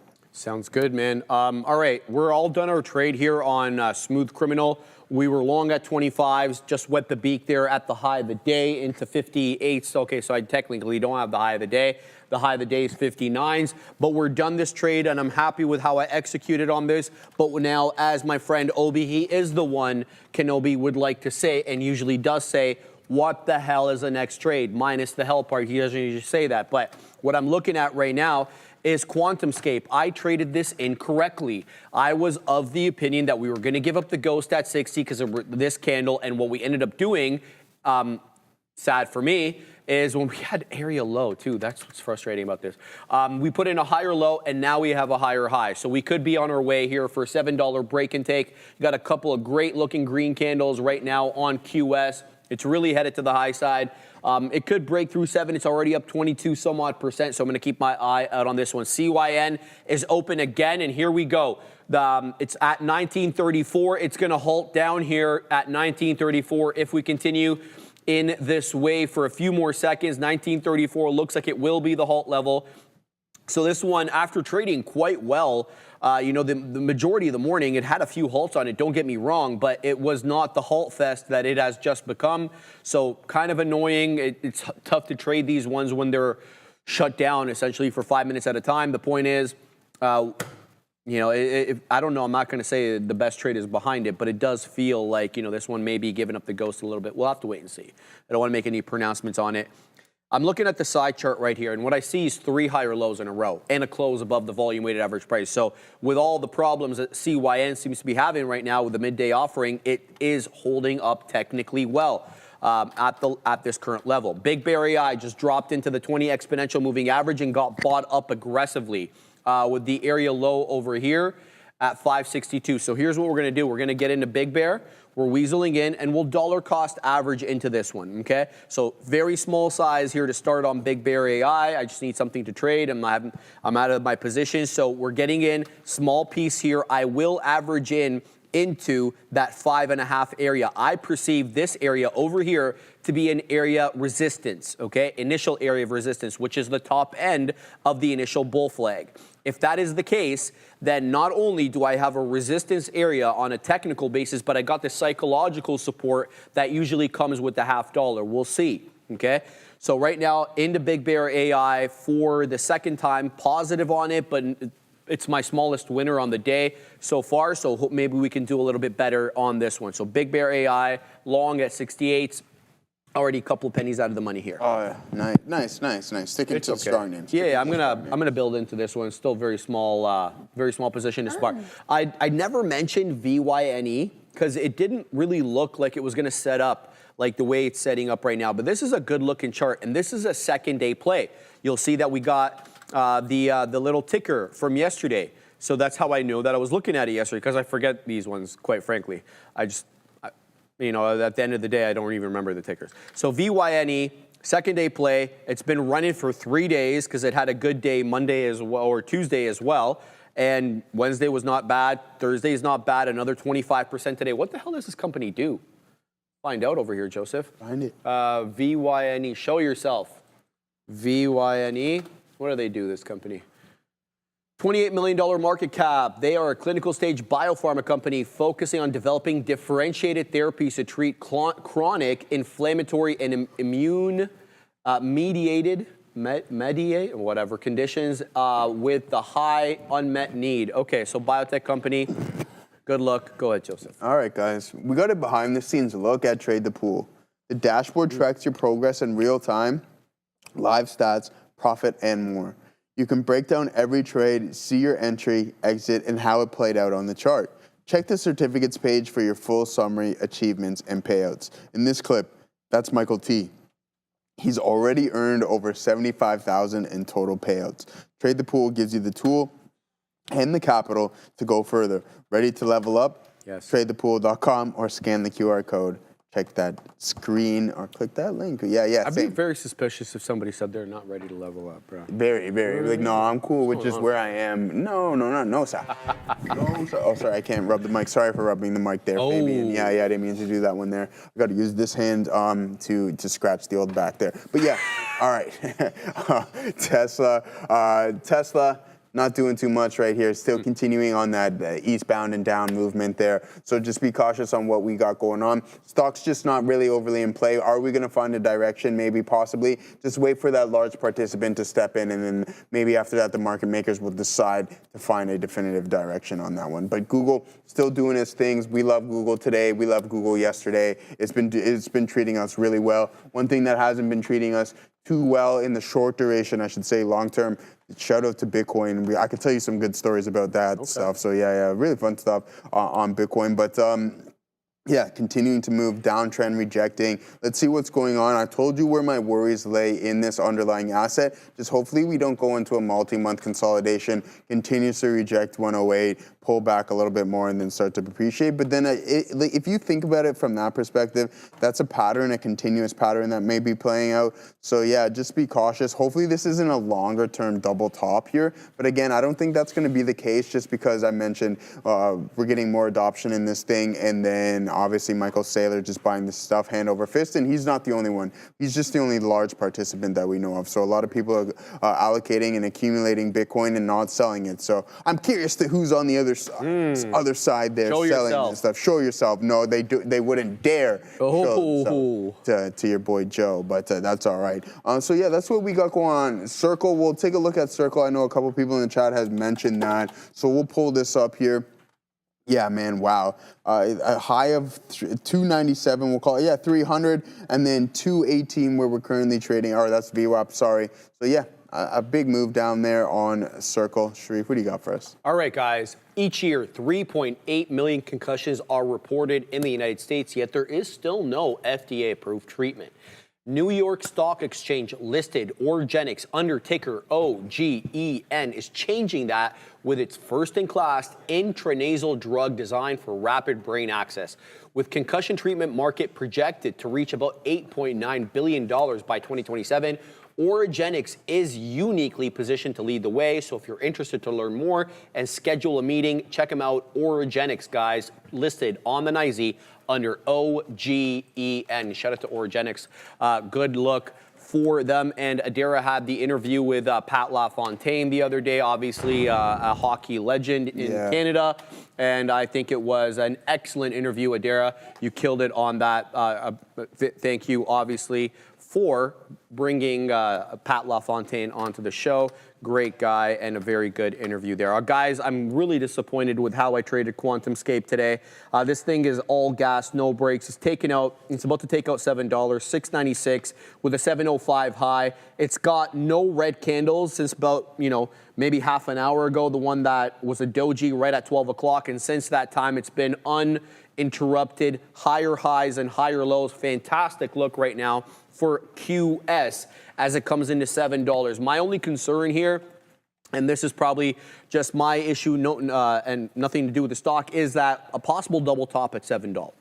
I always worry about that, especially when something is more thickly traded like this. This thing's done 110 million shares already.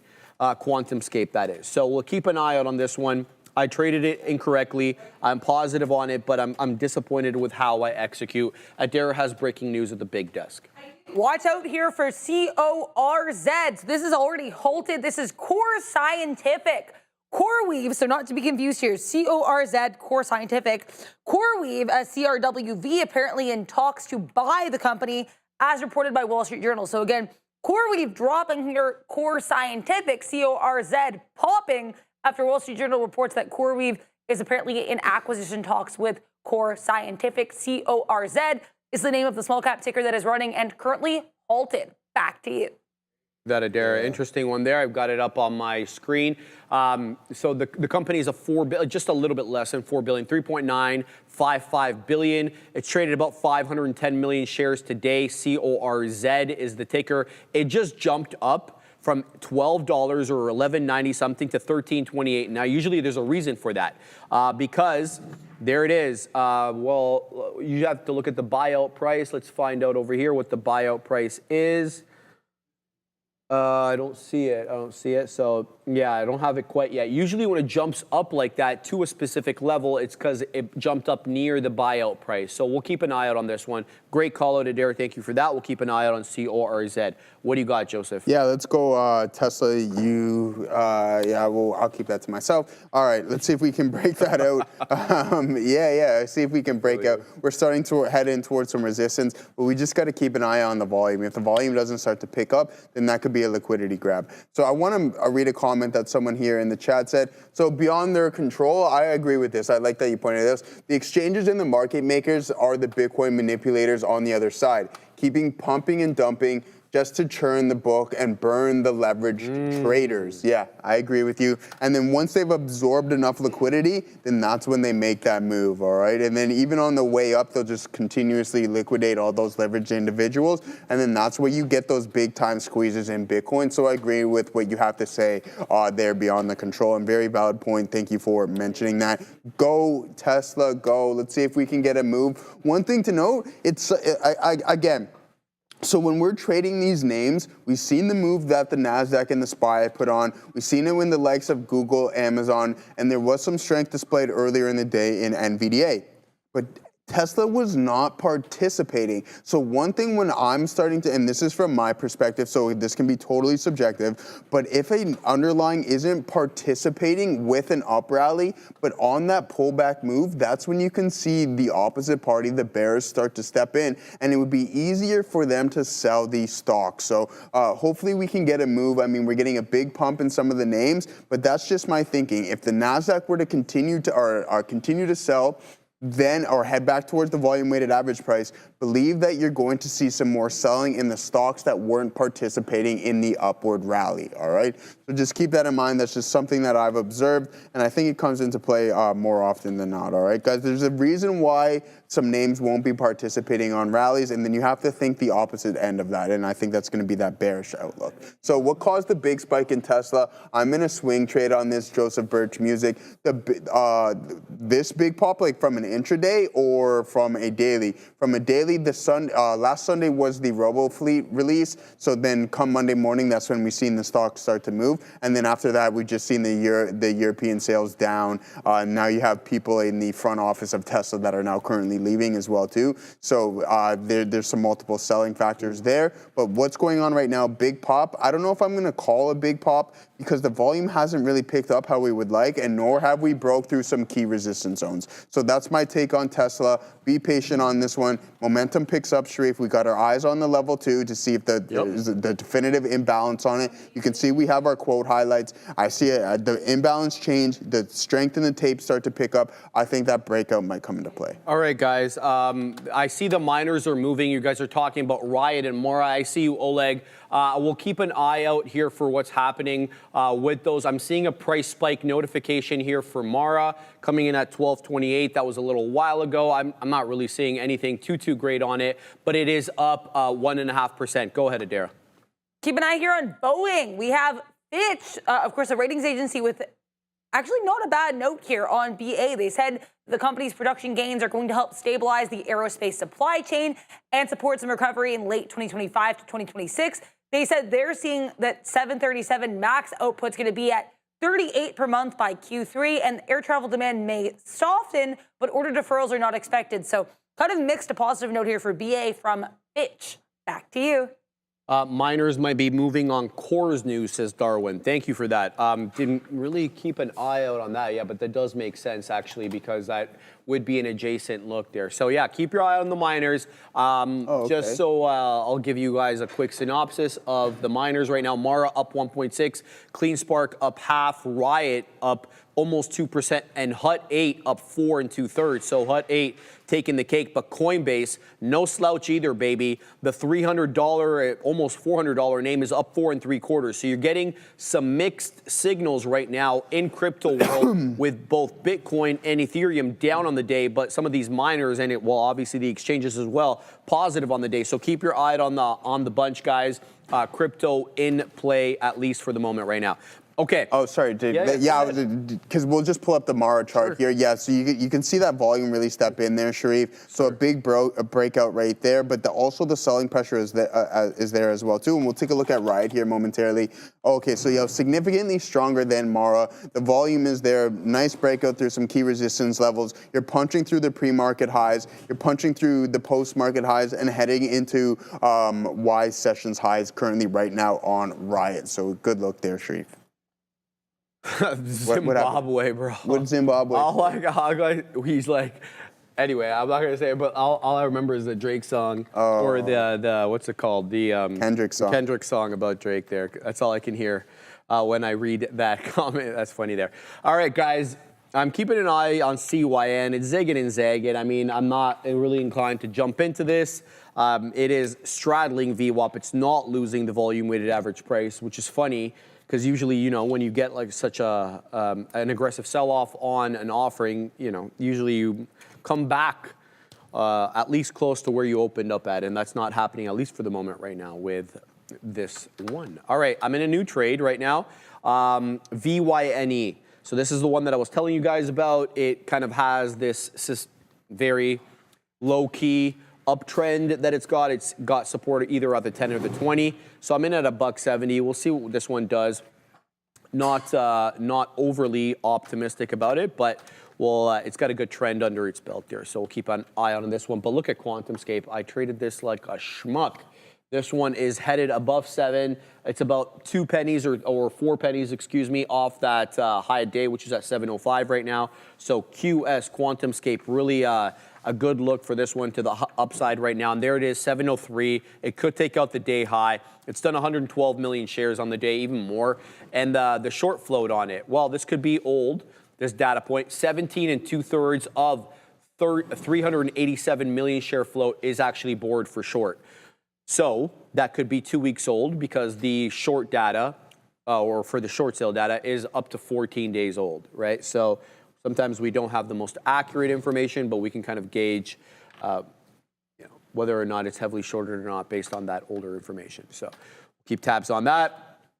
CYN, where's my CYN? Look, there it is. This one's going to take 25, isn't it, man? This is headed back, Joseph, at least for the moment. It's about to take out the 10 exponential here.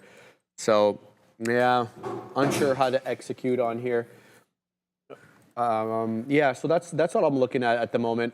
I'm not going to jump into anything right now. I want to see how VYNE and Big Bear AI do. Big Bear AI is kind of putting some support here at the 20 exponential moving average, but it's not exactly moving up. I have plans to dollar cost average into the $0.50 for this one. So if it ends up dropping, I'm okay with that. We'll get a better price, and it is. So it is losing the 20. And so let's throw out that order now at 55s and then 50s. So that's exactly what I'm going to do there. Let's go ahead and wait at 55s. And we'll also wait at that 50 penny area. And I'll front run it by a penny because it gets to be a crowded trade at the whole dollar and the $0.50 level. So that's a look there. Back to QuantumScape as this one does take out the high of the day. So now it is at 7.05. Great move up for QuantumScape. It's continuing to move up here despite the fact that it did have resistance initially at $7. So we'll see how this cookie crumbles, Joseph.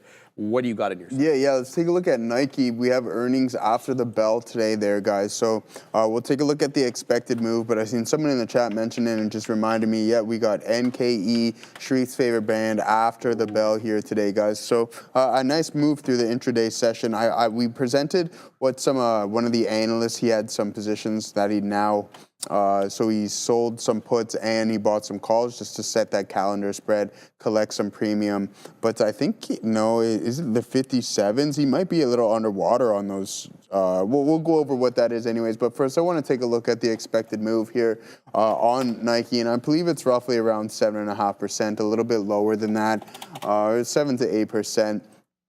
So about a 7.1% expected move here, guys, by the end of the week. A good look. There's a high of 66, a low of 57. This is what we got here for this evening. So let's see if we can exceed that, right? And I mentioned, I'll say it time and time again, just be cautious, right? The options market is obviously smart, and they price in the volatility into the underlying asset already. So let's pull up the options chain to see what we got going on that front and what the at-the-money IV is on NKE. And then maybe we'll be able to find a specific range in there. So there you go, 174.4% for the at-the-money IV, substantially higher than what it should be, but that's because the market is pricing in the expected move after the bell. Excuse me. And then let's see what the chain's telling us. All right, so we got 11,000 contracts at 65 on the call side. And then let's go take a look at the put side and see what the largest level of open interest is going to be. And that's going to look like the 54 strike price. So relatively close to the range that we were referring to, a high of 66 or 67 and a low of around 55 or 54. Look for it to move within that range, but you also don't want to get caught buying those straddles and strangles, looking for the breach of that expected move. That's when you can catch yourself in trouble, because now you're paying extended premium at 174% IB. So there you go. The market's priced in the volatility on that. And if you don't exceed that move, you're just going to lose money, not alone to theta, but volatility decay, which can drastically change the cost of your contracts day after day as it starts to cool off, because you're not going to see those the volatile sessions. The average true range is starting to compress, and that's exactly what happens when you get caught offside on a straddle, Shreeth. All right, CYN is halted to the upside again, 24.79 with the top showing 24.88. So this one, if it does open up and continues above it, will clear the 10 moving average, so it'll be above the 10 EMA. We'll see if it does that. Packing my patience on this one. Unlikely to trade it, but if it sets up in the right way, we'll get involved. KWE is the one that I wanted to talk about there. Sorry, give me a second. Yeah, this one is still compressing. And it seems like the money fills are at VWAP. I just haven't taken any of those money fills on this one. So I'm not sure what I want to do with this. KWE looks like it really does have the opportunity to head to the high side. It's had trouble with $13 on the day. There's been almost no candles that have closed above $13 since around 11:40. So about an hour now worth of, and even before that, it really had trouble closing above 11:40. There's only a few candles that actually above $13 that actually close above it. So I'm going to keep my eye here on KWE. If it clears 13 on a closing basis on the 5, that's my cue to punch in. But it hasn't been able to do that.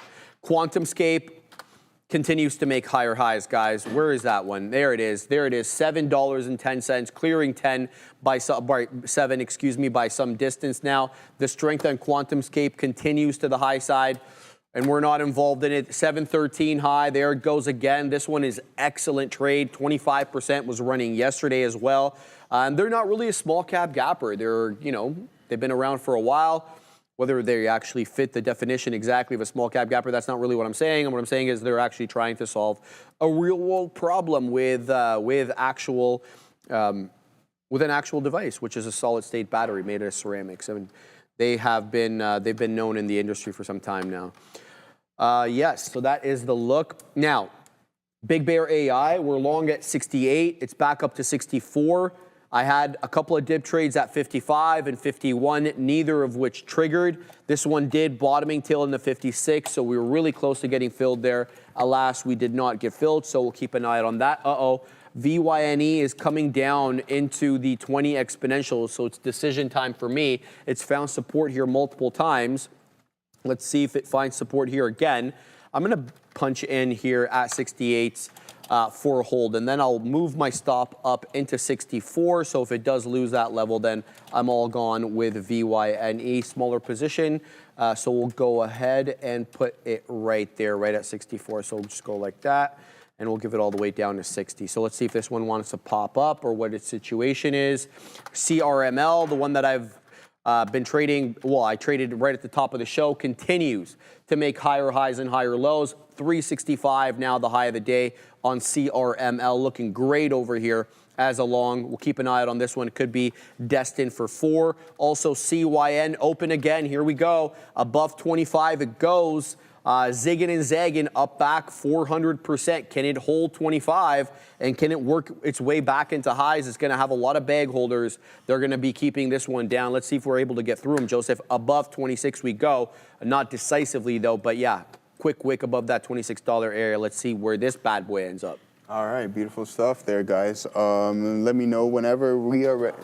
Okay, cool. So yeah, this is what we got going on. Justin, I think Justin Jacoby, or yeah, Jacob Jenkins. We're gonna go over that here momentarily. We just got to take care of a couple of things, but then we're gonna talk a lot about kind of what your trade plan is, how we can set that up for the better in the future. All right. So invest in every sector you love, all in one stock. 3D Capital, CSE, IDK, US, IDKFF. It's a risk-diverse basket of 60-plus vetted investments. Get founder-level exposure, the kind most investors can't access, in some of the hottest sectors: blockchain, AI, IoT, biotech, and natural resources. Led by a CEO whose last venture returned 150x. 3D is currently trading at a discount to its asset value per share, and they're actively buying back and deleting shares. The world's highest returning investment usually comes from founder-level access. Ooh. Think of 3D as your ETF for early-stage disruptive innovation there, Sharif. But yeah, what a beautiful, I love that drone image of the city there. Oh, yeah. Makes it look really, really, really majestical. But yeah, let's break down what Jacob Jenkins is talking about. So, considering you put it in the chat, I'm assuming it's relatively public, but let's break down your trade. You have 10 contracts of the 155 strike price. Your average price is $160. It expires tomorrow. That's the one thing that I don't know when you open this position up, but Steve Thielman and I were talking about this, and he agreed. And I think as you gain more experience in the world of trading options, depending on your specific strategy, it's always best to buy the time. Like, I can go a year out, and then we'll compare buying 100 shares of NVDA compared to a leap in NVDA, and you'll see that you're still drastically saving an immense amount of capital. And I think that's the main narrative here, guys. Don't get caught up because the price is attractive. Oh, $130, I get to have the rights to NVDA at 155. I have confidence in this name. But in order for you to become profitable now, we need to break this high of the day, and then we need to head into like 158, 159, because leading into tomorrow, even throughout the day, you're going to see theta really start to accelerate, and that's one thing that we need to be cautious about. If we start to move to the downside and we break 155, theta's going to pick up drastically, and you're going to lose value of those contracts relatively quick. So now your average is $1.60. They're now trading at $1.36. I think you're still okay. You have 10 contracts. You're still only down $300 or so. Okay, is it like? And one thing to note, and I'm just going to be totally honest with you, Jacob, is that 110 at 155, what we've learned as a collective unit is that it's hard for participants to hold the price above 155 when there's such a wall, 110,000 open contracts there, right? Because now you have the opposite party, the market makers, who are short those calls and want them to expire out of the money. That is the only way they keep that premium. So if you get a bounce towards the high of the day or even exceed it, look to lock in some profits and then make sure you have a stop in place. You're not destroyed yet. 132, average of 160. I think you're okay, but you need it to climb quick and you need it to happen before midday tomorrow. So that's my take on that. Just Jacob Jenkins, thank you very much. Appreciate the question. Adara, what do you got for us? Keep an eye here on the market. We do have that 7-year note auction coming through in about 12 minutes. Apparently, the bids for the auction are totaling at $4.4 billion. If there's anything else, including the auction data, of course, I'll let you guys know when that comes out. That's going to be happening at 1 p.m. Back to you. Thank you. What was I going to cover? Okay, yeah, so I'm sorry, Shrey. I'm going to do one comparison here before I send it back to you. Okay, guys, so let's take a look at this. So at 155, you're paying $1.37 for the rights of NVDA at $155 that expire tomorrow. 135 bucks, whatever. You know what I mean? I lose that, unfortunately, like that. You make it. But let's go out a little bit here, and let's start to really think logical, all right? So how much is this going to cost you?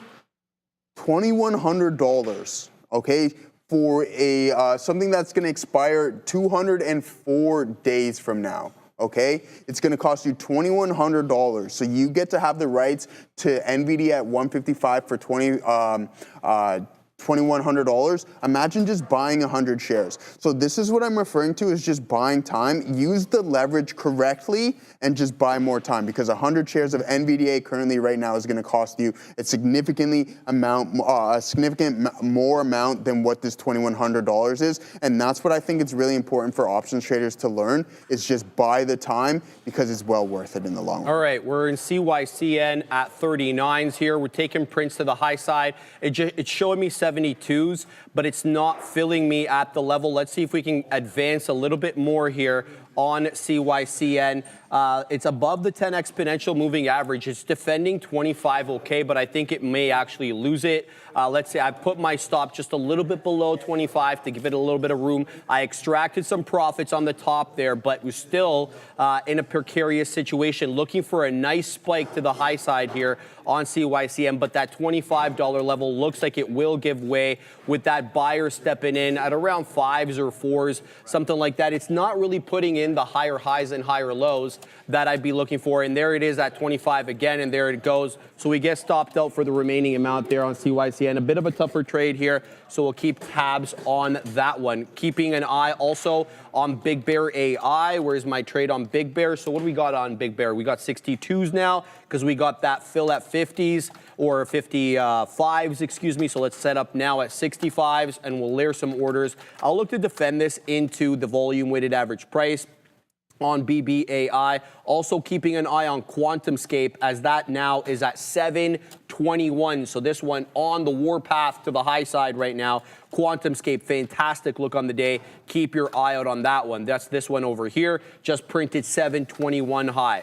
Going to go back to CYCN over here as it zigs and zags now at that $24 area. A bit of a tough one there for me. Didn't really want to trade this, but we're negative on it now. We'll keep an eye on it and look to do a little bit better if it does set up in the right way. So it does have some support here. I want to say at around 22 and a quarter, maybe 23 bucks, where these candles kind of rejected. It did pop down into 23, found support there quick as you like. Let's see if it can make that new candle to make a new high above that 25.76. That's a current candle high. Of the previous candle high, it'll have to clear $28. So that's what I'm looking at right now. CYCN on the warpath to the high side, but definitely a little bit of a sell-off here.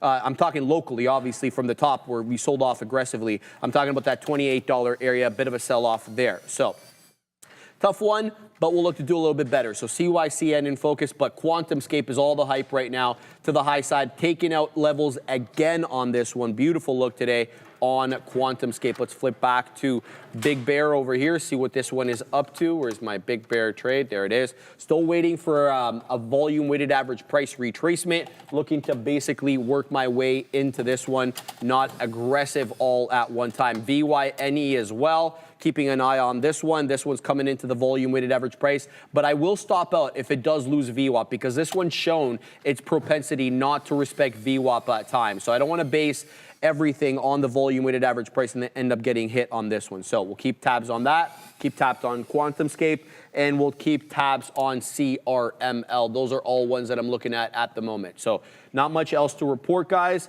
If you guys want me to look at something specific for you, just give me a tag in the chat. Let me know what you guys are looking at there as Big Bear AI coming into the volume weighted average price fast and furious. I'm waiting to get filled at 51s. It's at 51s, but it's not crossing, so we won't get the fill. We'll pack our patience. There we go.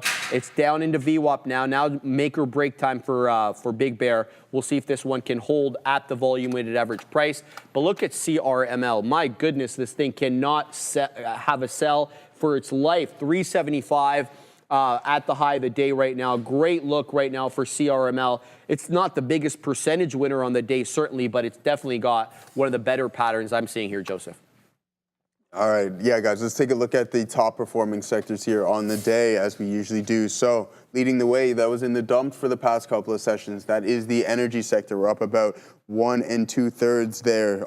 Energy 1.6%. Materials down up 1 1/3 there as well too. Industrial up 1%. Now from the bottom three, a lot of sectors green here today. So we got the healthcare sector up about 4/10. Consumer staples being the red ones down about 1/10, and then we got the real estate sector down about 0.75% there, guys. So there is your top performing sectors of the day. And here we go. We can take a look at some of these indices here as well too, guys.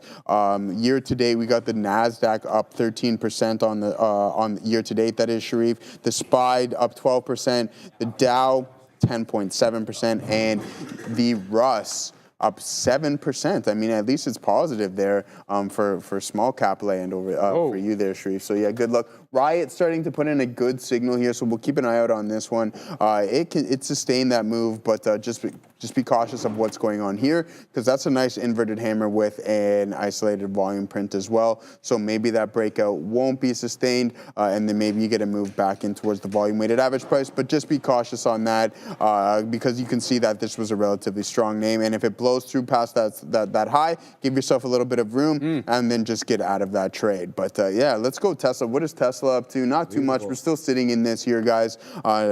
Again, maybe we get that breakout, or we just consolidate and continue to move sideways. Yes, we will take a look at APLD for you. APLD.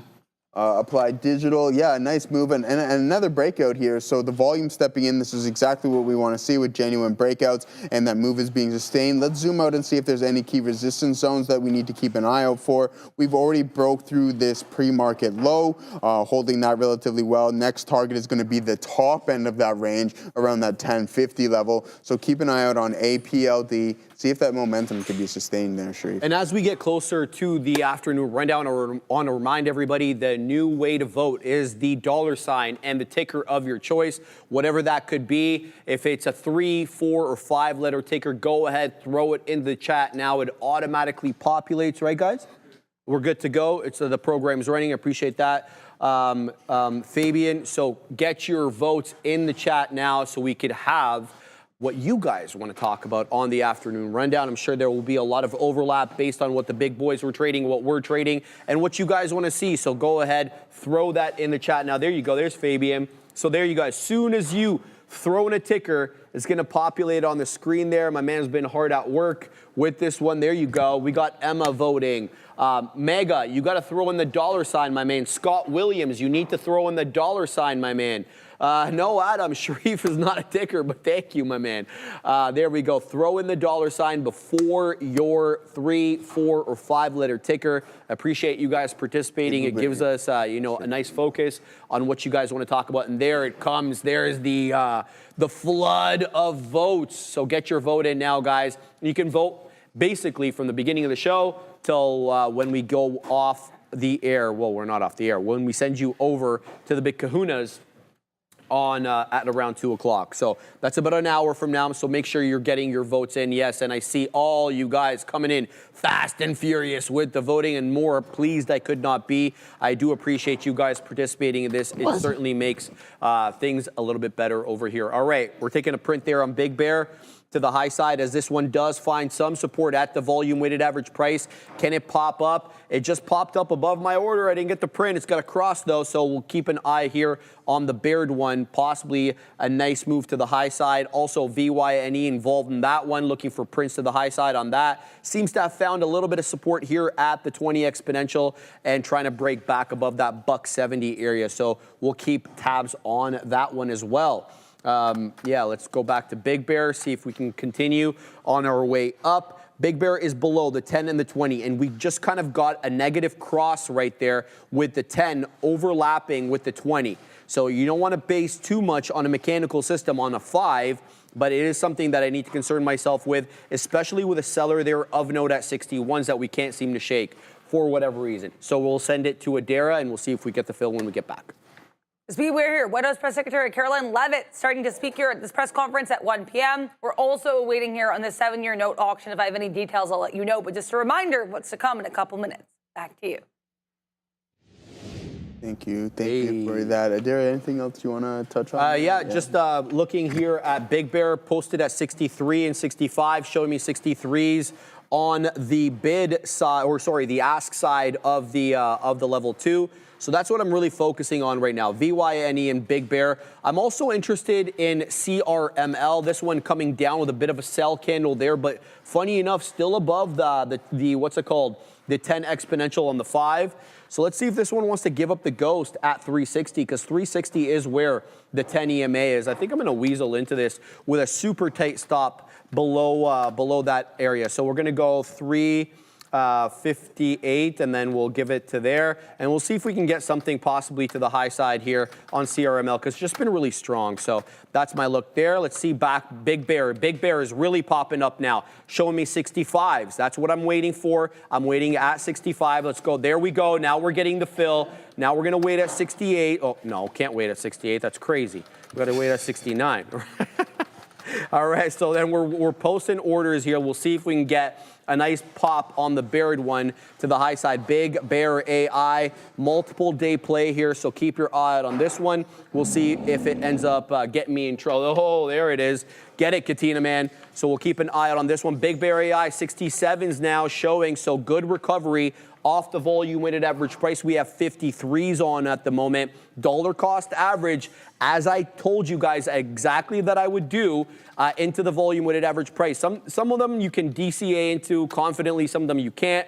It just really, it really depends on the characteristics of the name. All right, quickly back to CRML. This one might be losing 60, so we'll give back a little bit here on CRML. That's my best winner on the day, though, so I don't give back too much too quickly on this bad boy here. We're going to keep an eye out on CRML, Joseph. All right, good look there. Yes, Booperner, I understand what you're saying, and I hope the options traders understand that as well, too. He wants me to clarify with you guys that the fact is, like, okay, yeah, you only own the rights, but each day, unless your underlying is appreciating, even if it is doing so, you lose a value of the contracts to theta, all right? So just keep that in mind. When I use the example of the January or the 200 days until expiration, right, you can lose that whole 2K if you decide to bag hold and not take any profit when the underlying asset has appreciated, all right? So just keep that in mind and take that into consideration. It's only the rights, okay, to exercise at that specific strike price. And if you're not appreciating, then you're gonna start losing value of the contract to time decay or theta, all right? So let's go Tesla. Let's see if this thing can break. IBIT is heading in towards some key resistance zones here. You can see the downward trend. If you sit on the backside of this, maybe you get that move all the way up to here. And if it does so, then nice for Bitcoin. But I think 62 can be in the works. There is some size on the chain there. It can be attractive, but I think 108 is going to give it a world of troubles as we see it. It heavily rejected it. We got that momentum move into it, and then sure enough, it cooled off after that point. So just be patient on that one as it is breaching that top end of the trend, but the volume is not stepping in, and that's one thing that we always need to pay attention to. So Tesla. We're still sitting in this trade. How long have we been in it for? We got in around 11:30 there, Sharif, and it's essentially done nothing for that whole time. Tesla? So yeah. It's like the power lifters at the gym. You know what I mean? a couple reps, chill for 45, and then you do a couple more reps. You know what I mean? And there's like usually like 3 or 4 of them there too, and it's like, all right, boom, rep. 15-minute break at Can I say something to you? I don't mind it if they all amalgamate at one squat rack so they can kind of take their breaks and then interchange. But you don't like them with their lifting belts, shoes off, hanging around. I don't mind all that, but bro, don't like reserve one rack and then take like 5 2 hours during rush hour too. Crazy, man. Crazy. Adara was for us. Keep an eye here on the market. We had, once again, a super uneventful treasury auction here. The 7-year note before the auction was at 4.024%. After the auction, 4.022%, basically flat. Also, again, Caroline Levitt here, White House Press Secretary, set to take the stage. I'll cover that for you guys. Just be aware that will be happening. And also, yeah, it's really annoying when people just take space at the gym, especially when they're teenagers, because you have to hear things you don't want to hear, and they always try to bully people off the equipment, especially when you are not a man. Back to you. Well, Adira, I can't disagree with that at all, because the broccoli-haired high school kids, they come in packs. 5, 10, 15 deep. And I don't have a problem with them working out. In fact, you know, obviously I encourage it. Yeah. But they have very lax gym etiquette. Yeah. Let's just put it if any at all. If any at all. And the reason is they don't have a lot of life experience. And I get that. I get all that, right? But, you know, you can't really say anything to them either. Because then all of a sudden... It's like it's a little kid. It's like Unk. It's like Unk is terrorizing this little kid. Next thing you know, you got 15 phones on you. They're all chirping you and you're everything. on social media. Right? Exactly. Especially with your gym attire. You give you a hard time. Well, no, they don't give me a hard time about that. But it's just like, you know, get off the rack. Now, to be good to my gym... How many squat racks would you say a good life? You know, a good life has 2 or 3 usually. Probably 6, bro. 6? Oh wow. Okay, that's a good. That's a good one. They've spent. So they saw where the deficiency was. Yeah. And they really that's good. They addressed that. And their platforms, that's what we like too with the wood. Oh, with the wood. And rubber on the side. The rubber on the side. Yeah. So when you're deadlifting and you're cleaning, you can just drop it after. It's a good look there. And the weights too. I'm assuming they got the good weights there, the bounceable ones there, whatever they are. Oh, yeah. Right. The red, exactly. Yeah, exactly. So those are okay. Who's that? I don't know what you're talking about, Fabian. I don't know anything about any of this. I don't want to hurt anybody's feelings, but everybody knows what I'm talking about. Why does one entire generation all have the same haircut? Like, I don't get it. Yeah, but come on, you know, you were rocking this probably. What were you rocking in your prime teens there? See, that's the thing about having Egyptian hair. You were very limited to the options that what you could do. All right. I was never really like in vogue with the hairstyle, so no, I can't. This is what I'm talking about. Why do they all have this haircut? This is what I want to know. It's not a bad look. It's not a bad look, but when every one of them has it, you know what I mean? Like, that's what I don't know. I need answers. We need answers. Someone help. So let us know if you're a part of that. Do you have any answers? You have any answers? Yes. Yeah. No, he has no idea. He's like, we're dragging Mark into it. I don't know why. I have no idea. All of the kids. So Mark's son is kind of around that age. Is he late high school? 14. Just got into high school. So I'm sure you see a lot of your son's friends with that haircut. So you know exactly what we're talking about. There you go. Shout out to Mark. All right, guys, we're doing it live. Hope we're not offending anybody, guys. We're just joking around over here. I think it's a wicked haircut. Don't get me wrong. I just, you know, when you see it on wicked. You don't think it's wicked. If I had seen it like one off, I'd be like, that's a good haircut. But when you see it en masse, then you're like, all right, yeah. Look at this guy en masse. All right, get it, Joe. Oh, haven't seen that one in a while. Ooh, yeah, we're the day. We'll throw another one, idiosyncratic. You really think it's a wicked haircut? Well, Neil, I'm just trying to be nice, man. Why you gotta call me out like that? I'm just trying to please the masses, man. He's lying. I'm trying not to get in trouble with the people. No, we're kidding. Of course, I like to get in trouble. Where's Ram? Where is she? I need to know where she is, bro. Like, what is going on over here? Joseph. Yes, sir. We're taking some prints over here on my friend VYNE. We popped up a little bit. We got 70s and 71s waiting at 72s. Also on my friend Big Bear AI, we just took 69er, and now we're waiting at 70s and then 73s and 72s and 74s. So we'll keep tabs on that one. Criminal. We cut a couple of prints over here, but now I'm starting to wonder if this is going to lose a 10 exponential. I'm very tight with my stop over here because I don't want to give back too much on CRML, so we'll pack our patience on that one. Not much else. So we're in 3 positions at the moment right now. We'll see how they do, and we'll report back to you guys. Yeah, Joey, anything on your side? Yeah, someone in the chat asked me if Walgreens Boots Alliance reports today. I don't think so. Not from. They did. Did they report this morning? They did okay. Oh, okay. Oh yeah. Okay. So there it is. WBA. Yeah, they reported this morning, so that already came out there, guys. We'll pull that up momentarily. I just knew that Nike was this evening and Micron was after the close yesterday. So yeah, let's take a look at WBA. See what we got going on with this. How is that even possible? There's no way. I've never seen that on an earnings report. Oh, okay, yeah, thank you. All right, yeah, there we go. Okay, so a buyout right there, and that's why, boom, you can see that barcode type price action. I'm sure Neil's probably getting involved in this buyout right here, so a really good look on that front. And then that's where you get this buyout type price action. So, yeah. I'm sure Shreve's got some good numbers, or numbers. I'm not going to call. Oh, I like this. This is excellent, Fabian. Is that you? I like this. Okay, so let's get a little feel for what our audience is. What is your generation? Are you Gen Z? And if you're Gen Z, then loosely, 1997 to 2012, that would be Adara.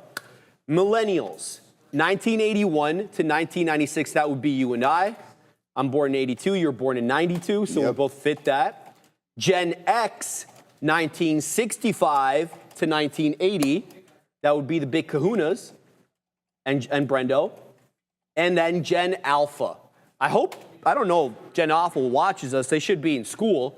2023 to 2013, excuse me, to 2024.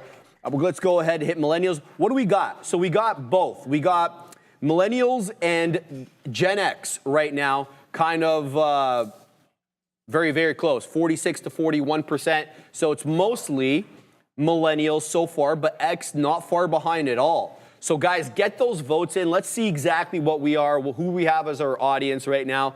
Millennials taking the cake, which I kind of anticipated, to be kind of honest with you. We'll see how this one ends up doing. Yeah, I'd love to know what the composition of our audience is. Oh, we left the boomers out, apparently. They're not happy about that. Yeah, the boomers are going to be really upset because we put alpha instead of the boomers. Yeah. Well, yeah. No, never mind the boomers, actually. Yeah, I'm kind of mad at them. Yeah, never mind those guys. You know what? Parents are boomers. Yeah, I know, exactly. So, you ever see those memes where it's like boomers... Of course. You're going to start a new poll? Don't do it, man. They don't deserve it. They don't deserve it, Fabian. Don't do it. Okay. You ever see those memes where it's like the older people dancing? It's like, yeah, because Caroline and Jim bought their house for $100,000 back in, you know what I mean? And now it's worth a couple $1 million, and they're dancing. So never mind them. Let's talk real. Yeah. We're going to have the biggest generational pass down of money in the history of my understanding. Where the boomers, I think, are the richest generation in the history of humanity, if you take them collectively, and they're going to pass their money down mostly to millennials. And so we're going to have a huge generational wealth shift. Are you going to spend it on dumb stuff? Real estate, because they can't find real estate, exactly. right? Let's be honest here. No, we're kidding, of course, guys. I'm not kidding about the generational pass down of wealth. That's going to happen. But I was talking to my cousin as well, and this should be interesting, right? Because it could create the same type of wealth gaps we're seeing in the boomer generation, where because the boomers who have passed to their kids, and then they have, and then the millennials, it ends up being the same thing. So nothing changes from generation to generation, which is not good. No. You know what I mean?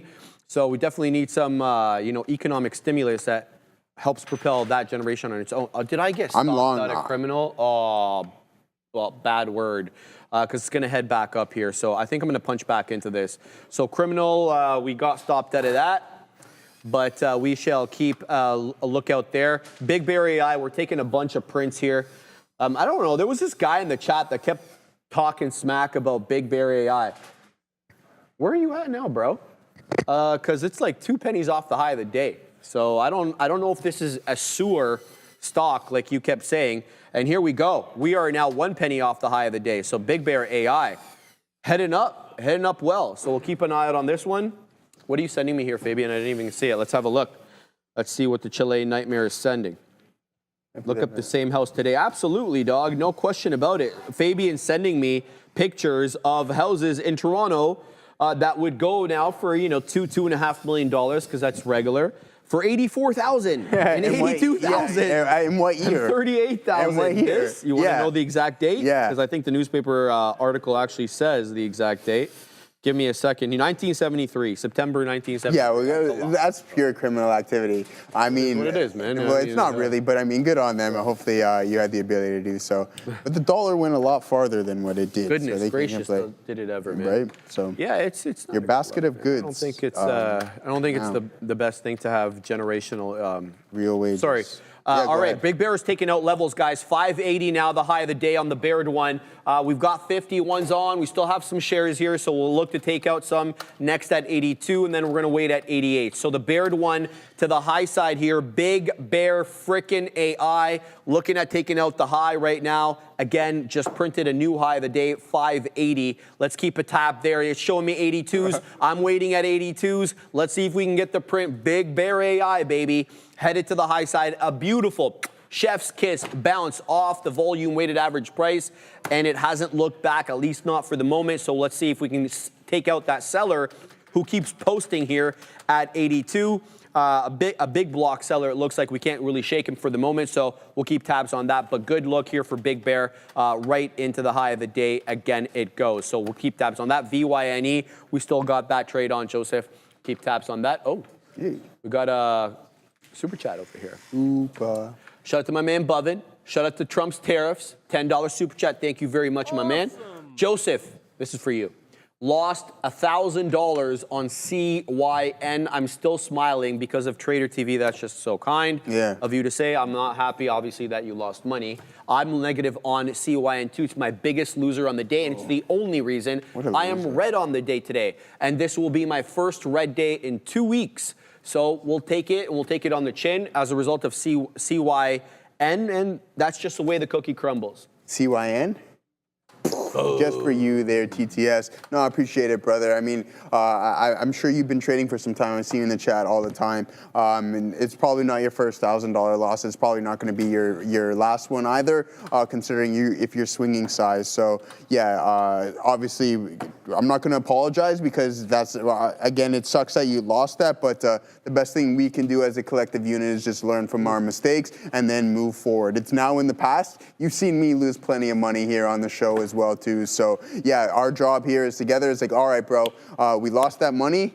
Forward looking, what can we do next? What is that next step to make us that much better? Even if it's just a 0.5%, 1/4%, whatever it is, I'm sure you're going to be on that right path. You're still smiling because you're here. I'm smiling because you're here, and you'll continue to do so.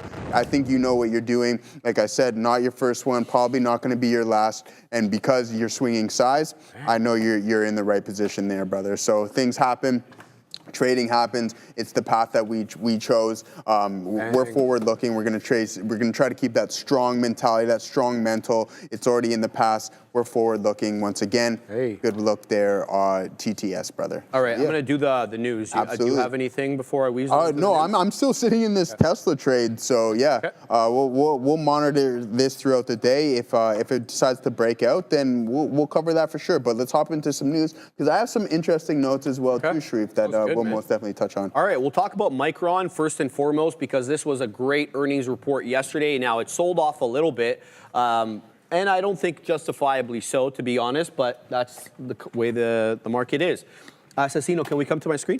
All right, guys, so Micron adjusted EPS. They printed $1.91. The street wanted $1.60. That's a decided beat right there, a very strong beat on that. On revenue, guys, of $9.3 billion, the street wanted $8.87. So again, reflecting very strong top-line growth. Total revenue year over year, wowzers, 37% bump year over year on the quarter, showing strength based on high performance memory chips. That's kind of their bread and butter. They also guided decent Q4 revenue of around 10.7 billion plus or minus. That would be, if accurate, 38% bump year over year. And again, well ahead of the street's estimates of 9.9 billion, almost $1 billion more than the street had been forecasting. It's all really driven by their data center revenue, which is a euphemism for AI. We know that from Nvidia's earnings, which is more than doubled their data center revenue, that is. Fueled, obviously, by high bandwidth memory, which are put in with these advanced AI chip servers, generative AI infrastructure. The CEO highlighted ongoing disciplined investments, as he called it, in both technology and manufacturing, just to kind of stay ahead of the AI-driven memory market. Joseph, any comments on your friend Micron over here? So Micron, first time in the span of 6 years, they have exceeded 1.9 billion non-GAAP in free cash flow, the highest quarterly result, as I just mentioned, in the past 6 years. That's fantastic. So there you go. Look there, man. Yeah. And another one that we know very well on the show, Palantir. Oh, sorry, one more thing on Micron as well, too. Over the last 4 quarters, the company has surpassed consensus EPS estimates 4 times. Interesting. So there you go. There you go. So good numbers there. And that's not Micron. bad, because that means that not only are they making money, but they're able to control costs, which is super important. Very, very much important. Palantir in the news yet again, this time looking to partner with a company called the Nuclear Company, kind of a little on the nose, but I like that. The idea here is that the 2 companies are joining forces to co-develop what they're calling the Nuclear Operating System, which is going to be a real-time AI-driven software platform for the construction, not the operation, but the construction of nuclear power plants, and that streamlines quite well with the overall energy policy of this current administration. We saw Donald Trump sign an executive order encouraging the nuclear expansion from 2030 to 2055. So we'll keep an eye out on that. Palantir engineers are going to work directly with the nuclear company to kind of integrate data systems across nuclear operations and support their digital transformation. And the move is also seen as a strategic response, guys, to China, who's expanding exponentially. I made the point this morning with Brendo at the Big Desk. Guys, they're adding terawatts of power. Like year over year, they're adding more and more, and we haven't been able to add any. Like, I really wish I had the graph that I was looking at in the article the other day. It's basically very flat line North American add in terms of power capacity, and China is just like up and to the right. So we've got some catching up to do if we want to maintain our strategic and our competitive edge in AI, especially as it's very energy hungry, Joseph. So not a bad look here for Palantir and using its systems for more than just military purposes. Yeah, Palantir. That name, definitely one of the hottest stocks in the market for sure. No doo booty, as Canadians would say. Yeah, no doo, that is great. No doo booty. No, I think that's more like the West, right? Oh, Where they get Edmonton. Like, you know what I mean? You get into Edmonton people, I don't know. Like when I was in Calgary last weekend, they don't get the boot. Like I've watched some crime documentaries and hearing the Albertans talk, it's like, man. Maybe like from the small towns. Yeah. But even when in not even northern Ontario, if you go to cottage country here, you'll get a lot of that. Oh yeah, you'll get a lot of that. Well, I remember in my teen years when I laid saw for this construction company just in the summertime in high school, and I worked with these newbies. They would come over, they would put in the hours, collect the EI. But aside from this, I've never worked with a funnier group of individuals ever in my life. They're hilarious, they're kind. Yeah. They have that English style humor as well too. The dry humor? Right, they're all about the dry humor. Every day, mind you, I just like 18 at the time, 17, 18. They would send me to the beer store at lunchtime every day to grab them an 18 of Carling. And I'm like, yo, I can't even. Over there? Yeah, no, it was here in Ontario. In Ontario, yeah. So a couple of them couldn't drive, so I had to drop them at the beer store, grab it, and then every day it's just like a couple beers in the summer. Boy. Yeah. I don't promote drinking and working, but these guys are all about that. Whatever, bro. Whatever floats your boat. Let's do a little AI talk here. Nvidia. Woo. The monster known as Nvidia. We had Jensen Huang yesterday on the mic on the ones and twos, and he was talking about robotics and AI, obviously, and how it represents basically the 2 biggest growth opportunities for the company, describing both of them as multi-trillion-dollar markets. He says robotics is expected to scale commercially initially through the self-driving cars, and then NVIDIA's AI chips will play a central role in both training and development. NVIDIA, just to give you an idea of, we just got a super chat there. All right, my TTS, man. Trump's tariffs, $10 super chat. Thank you very much, my man. Sharif, be on the watch for NEHC, New Era Helium. The stock popped 150% pre-market in 10 minutes a few trading days ago. Let's have a look at NEHC, then we'll continue on with our NVIDIA coverage there. NEHC, what do we got here? Let's go to the daily. Light on volume today, obviously. So this has been down and to the right. Any splits here? Nothing, no splits that I can see, at least for a few years. So what did this one do? So this one popped up a few trading days ago, like you said, popped up above $1. Look, brother, I get all that, and thank you for pointing it out. But you know, let the technicals, let the price action do the talking. And what I would say is look for higher highs and higher lows. Until then, you're trying to catch a falling knife. So you don't have to be first either, right? Like, look for these ones to stop putting in lows. Look for technical breaks, you know, above 50, staying above $1. Shout out to you. Thank you for mentioning this one. I'll keep it on the side chart, and then we'll talk about it hopefully at a time where it does pop up and pops up nice. So let's go ahead here and talk about NVIDIA and their auto segment right now. So their last report, NVIDIA reported about $567 million in revenue for Q1 from their combined automotive and the robotics unit, which is a 72% bump year over year. It's still, though, a minuscule amount of their overall revenue, totaling about, give or take, 1% of their overall revenue on the quarter. Specifically, it's called the NVIDIA Drive platform, which powers autonomous vehicles, and it's currently being used in a lot of the Benzes. So if you have, you know, a Benz that drives itself, or, you know, one of those ones, it's kind of like autopilot in the Tesla, but you got to keep touching the steering wheel, likely by NVIDIA there. Jensen emphasized NVIDIA's evolution into AI as an AI infrastructure company, which is looking to kind of be the full gamut. It's going to offer you software, networking chips, cloud services, in addition, obviously, to the GPUs they're currently doing. The new product launches will include AI models for humanoid robots. In their case, they've called it Cosmos, and enhanced AI support for factory and industrial automation. And we know that NVIDIA hit an all-time high yesterday and probably today, pushing its market cap. Where is it at right now? Let's find out. 3.8 trillion. 3.8 trillion. So it's ahead of Softy, is it not? Let's find out. Where is the soft one at? Soft one's going to break $500. 3.688 is Microsoft. So NVIDIA, the king right now in the market cap world, taken over from Microsoft. Joseph, anything on NVIDIA? Yeah, I mean, there's a lot to talk about NVDA, Sharif, and I think it's really important for me to note this anyways.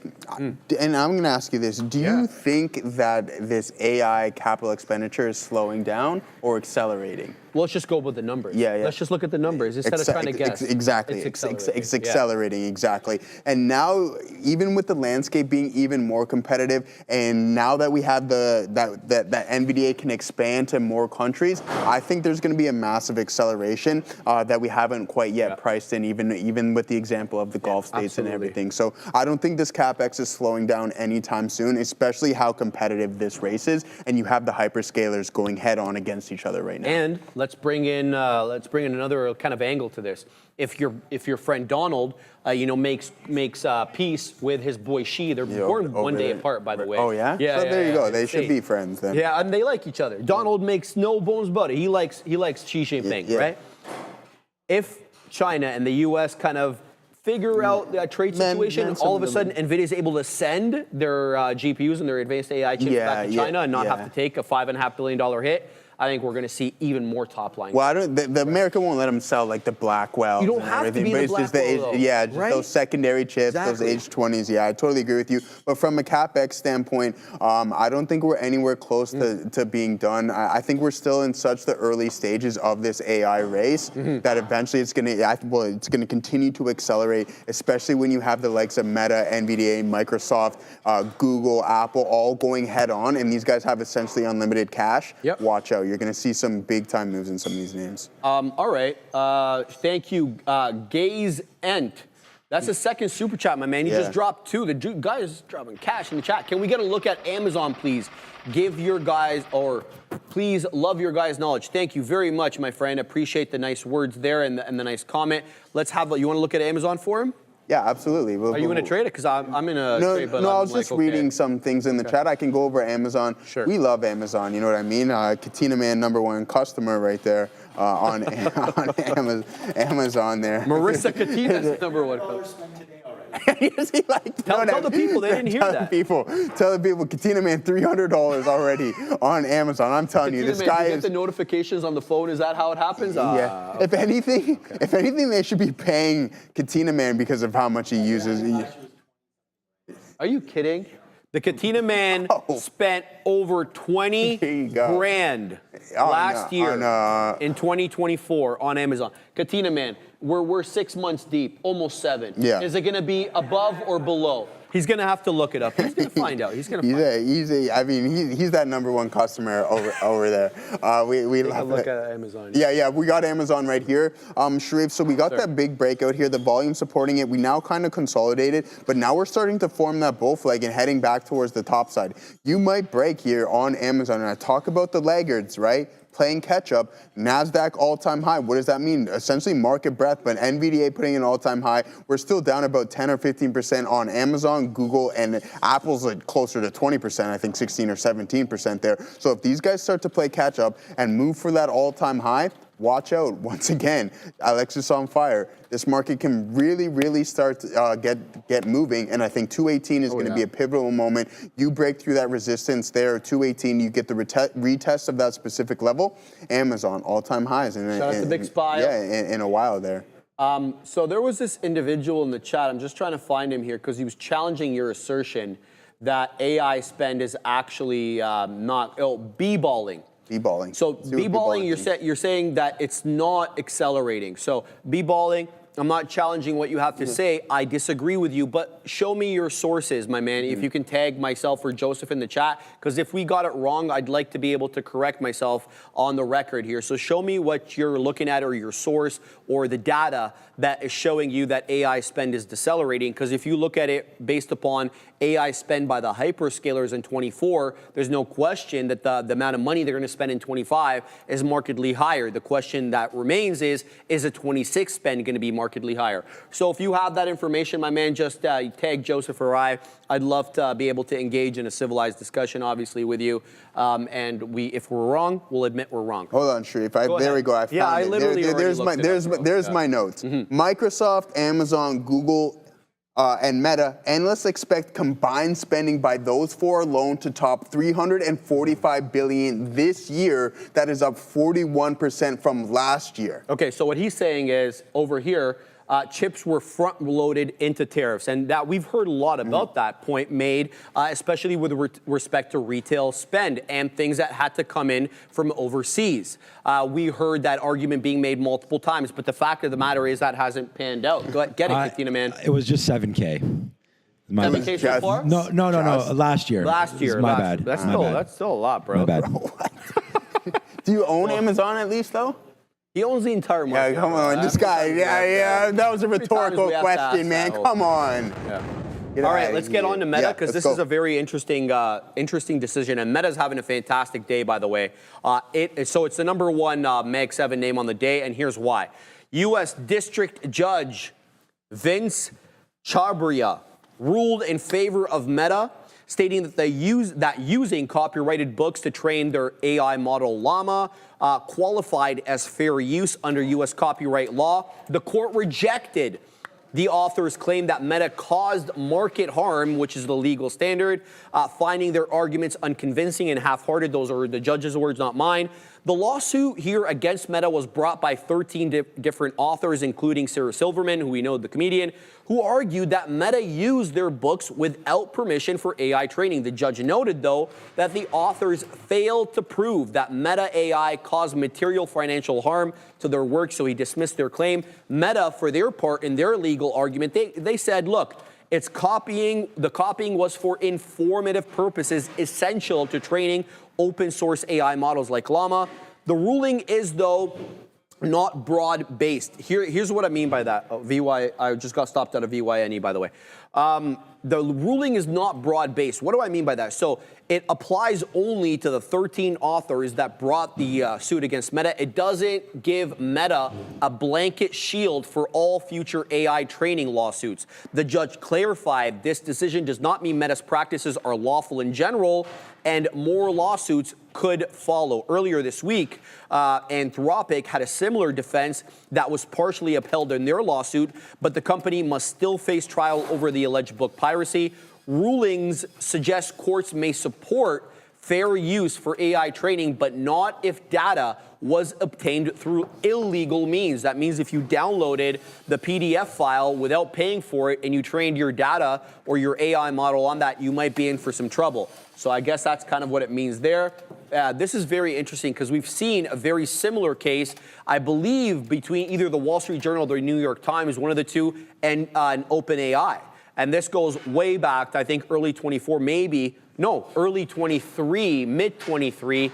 My understanding is that lawsuit is still pending. Any comments on this one, Joseph? No, I was just looking at Amazon here. I didn't see this print here on the 1 minute, Sharif. So sorry to kind of bring it to a different subject here, even though we were just talking about it. Okay, no, it's not what I was thinking here. Sorry, it looked totally different from when I just took a gaze at it. So yeah, same wedge here. Let's see if it breaks, volume steps in, you get that continuation to the top side. 218, definitely a key level to keep an eye out for because there's a lot of resistance there. And then as for Niraj Patel, I think Google may cap around 175 on the week, all right? So just keep that in mind. That's where the highest level of open interest is. But that's still a couple points away, so yeah. Bob the Dog says that they actually did steal some of those PDFs via torrent. Very interesting, Bob. I didn't obviously read the entire case, but thank you for that. We'll have to look into that more. But I feel like this may be one of those sticking issues that comes into the future, really depending on how the information was obtained. Then I don't know how the burden of proof is going to be distributed, whether the burden is going to be on the person bringing the lawsuit or the person being alleged, but there's going to have to be some burden there of how you prove whether or not it was obtained legally. We're going to cover here we're going to cover the beef between Microsoft and OpenAI as soon as we get back from Madeira. Quite the beef, and I do want to do a little quick interlude. I think you might like this one, Sharif. We've heard a lot of talk lately about who President Donald Trump's going to choose as the next Fed chair. So I thought, why not do a deep dive? We're going to take you through. These are, I'm seeing as the top 4 contenders. That's based on commentary from the administration. It's also based on these betting and prediction markets. So with that in mind, let's go through them. 2 of them are named Kevin. Fun fact. First guy, this guy is often viewed as the top pick, Kevin Warsh. Back in 2020, Donald Trump actually said to Kevin Warsh that he wished he had chosen him instead of Powell. So that tells you really everything you need to know. Kevin Warsh actually was a Federal Reserve governor back in 2008, which I'm sure you guys know, the financial crisis, so he's got pedigree and experience. Then we have Scott Bessent. Apparently, Scott Bessent has said behind the scenes that if Trump offers him the role, he will accept. But the administration said he's not getting offered the role, so this is kind of a iffy one. Then we have Christopher Waller. He's a new late contender here. He said that he thinks the Fed could start cutting as early as July. And with that in mind, people started favoring that because Trump wants early cuts, Christopher Waller could be the guy for him. Then we have Kevin Hassett. He is not a huge contender, but I put him on this list regardless because he's been showing up on some prediction markets. He's, like I said, probably not getting picked. He recently commented that the Fed has no reason to cut rates, which is probably the only reason people are considering him. But Waller, Warsh, and Bessent are the top 3. I would say Warsh and Waller right now. Back to you. Adara, new traders, listen up. The first month, It's absolutely free. That's right, we're waiving the fees. So you can trade smarter, not harder, all by upgrading to that elite experience where you'll analyze, strategize, and hopefully after that you'll capitalize on their platform that has everything. It's got infinite data. It's got instant trading, lightning fast market insights, and game-changing charts. And you can predict better with their backtesting tool. You guys, you get reliable, real-time data, global markets, literally at the tips of your fingers. It's an all-in-one platform, so do not miss out now. Execute your best trades now. Ready, and only if you're ready to elevate your trading. Scan that QR code or check the link in the description. So shout out to the great folks at eSignal. Yeah, Joseph, you're doing your little dance there. Anything you want to say before we jump into Softy? Softy and OpenAI. There's big beef. Yeah, there is big beef. Let's get right into Softy. Let's go. So there is a tension brewing between OpenAI and Microsoft, and there's many different facets to this. We'll cover some of them today. So the partnership contract lets OpenAI limit the access that Microsoft has to its future technology once and only once artificial general intelligence is declared. What constitutes AGI, though, has become a big point of contention. So OpenAI executives, including Sam Altman, believe AGI is near, while Microsoft CEO, for his part, Satya Nadella, remains skeptical of such claims. The differing interpretations of AGI reflect the broader disagreements across Silicon Valley over what the term actually means. We're going to take a quick time out and send it to Adair with breaking news. Guys, keep an eye on Archer Aviation and Joby. The FAA just announced they're going to be working to safely integrate new aircrafts like these, the advanced air mobility technologies into the nation's airspace while supporting innovation and shaping the future of global aviation. So FAA coming out here in support of integrating names like Archer and Joby, not naming these companies specifically, but the technologies that they use. So keep an eye on JOBY, ACHR as we send you back to that Microsoft OpenAI beef. I'm really rich. You heard Donald. I'm really rich. I'm really rich. He's really rich. I'm really rich. Get it, Donald. All right, so let's keep going over here. So OpenAI defines what artificial intelligence is. They say as systems that outperform humans at most economically viable tasks. If OpenAI's board declares AGI in good faith, Microsoft could still sue, potentially leading to a legal battle. Here, OpenAI is trying to restructure, we know, into a for-profit company to unlock tens of billions of dollars in what could be new funding. Microsoft has offered, for their part, to accept a 35% equity stake in the new entity as part of the renegotiation terms. That obviously has not pleased OpenAI. The AGI clause that I just talked to you about there is now a key point of contention as OpenAI seeks, that flexibility, and Microsoft aims, for their part, to protect their investment. Currently, though, OpenAI is contractually required to sell its AI tools exclusively via Microsoft Azure. And OpenAI doesn't want that, kind of locked-in system. They want the freedom to partner with other cloud providers, something only granted if sufficient AGI is reached and approved. So we can basically sum it down to this. Microsoft will not be quick to accept OpenAI's version of what AGI is, and Altman, for his part, will want AGI to be kind of reached so that they can kind of get under the clasp of Microsoft. So we're going to have to see how this all goes, how this all ends up, whether or not this ends up in the court or they can kind of come to sort of amicable decision in private. We'll have to wait and see, but it's getting louder and louder, the beef between them, because things are leaking and, Altman's going on podcasts and he's accusing everybody right now. Zuckerberg is trying to steal his people. Nadella won't let him loose. Elon's trying to run him out of business. All of a sudden, it's not Elon with the beef with everybody anymore. It's your boy Altman. No. Yeah, what's going on with our boy Altman? Beefing everybody. Yeah, and then, get it, Altman. And there you go. And then you got Zuck wants to offer $100. And Zuck's losing his mind over there. He's throwing 9 figures around. Like it's changed. Like he's shaking. He's shook. You think because Llama 4 was a dud, you think he's shook? Yeah, I think he sees this as a super golden opportunity, and he'll kill himself if he doesn't actually do. You know what I mean? He'll want to kick himself. If he doesn't actually get this right when he had the opportunity to get it right. Let's call a spade a spade. He's got no shortage of money. So what's holding him back then? Yeah, you know what I mean, from acquiring. But I think it's a situation that these guys will have the ability to buy themselves out of. But just to touch a little bit on Microsoft's Azure there, Sharif. So commercial cloud potentially trending 5 to 7% ahead of analyst expectations. Yeah, so that's a really good look there. So that's a potential $25 billion the street may not be factoring in here on that cloud revenue. So very, very interesting stuff there. And we've seen on the previous quarter that Microsoft Azure was the only one to beat on analyst expectations. So also, this could lead Microsoft to being the first $5 trillion market capitalization company as we see more massive adoption in Azure and Copilot. And it's very interesting. I was listening to the radio the other day, and I still find people are just starting to discover some of these large language models. I was listening to the radio, like, yeah, I've never used ChatGPT before. They started to use it, and it's like, I will not turn away from it. I think a lot of people, bro. As soon as, even some of the LLMs, like Copilot, et cetera. I'm talking about LLMs in general. Exactly. As a substitute for search. So I think there's another wave to be had as more people continuously use that, because you see that happen with certain things, right? If the product's fantastic, you get that initial wave, cools off a little bit, and then now you get that further adoption as time kind of passes on. Couldn't agree more with that. Yeah. IFLC, thank you very much for the $10 super chat. China. With the AI craze, what's up with CoreWeave, especially overvaluation? Thoughts? Yeah, you read my thoughts exactly. I'm just waiting for the technical breakdown before I get into the short, and I will. And I won't mention it to anybody, but we'll get involved. Now, we're already starting to have some red days here.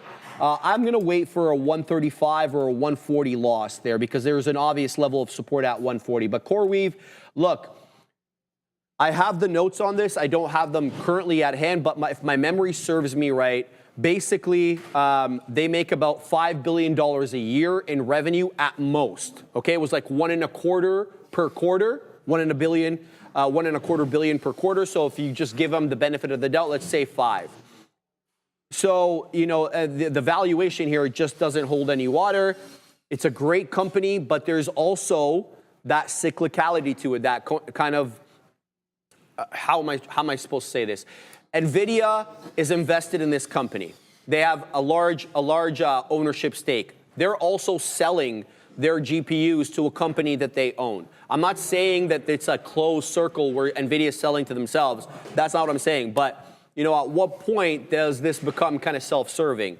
That's kind of my concern here. Now, that's one side. The other side is the revenue. It just doesn't justify the valuation for me.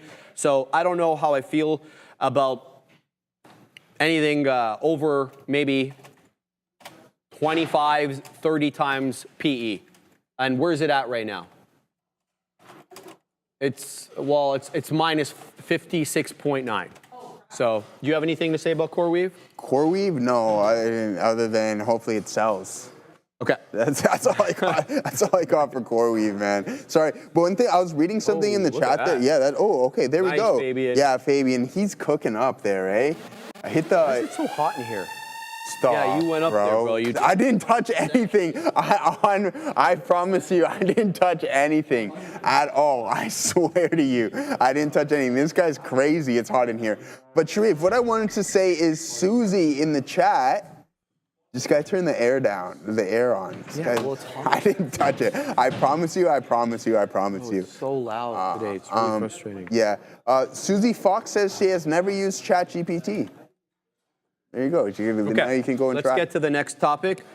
Shell quashes BP merger rumors amid market buzz. So Shell firmly denied reports that it was in early stage talks to acquire BP for around $80 billion, saying it has no intention Oh my goodness.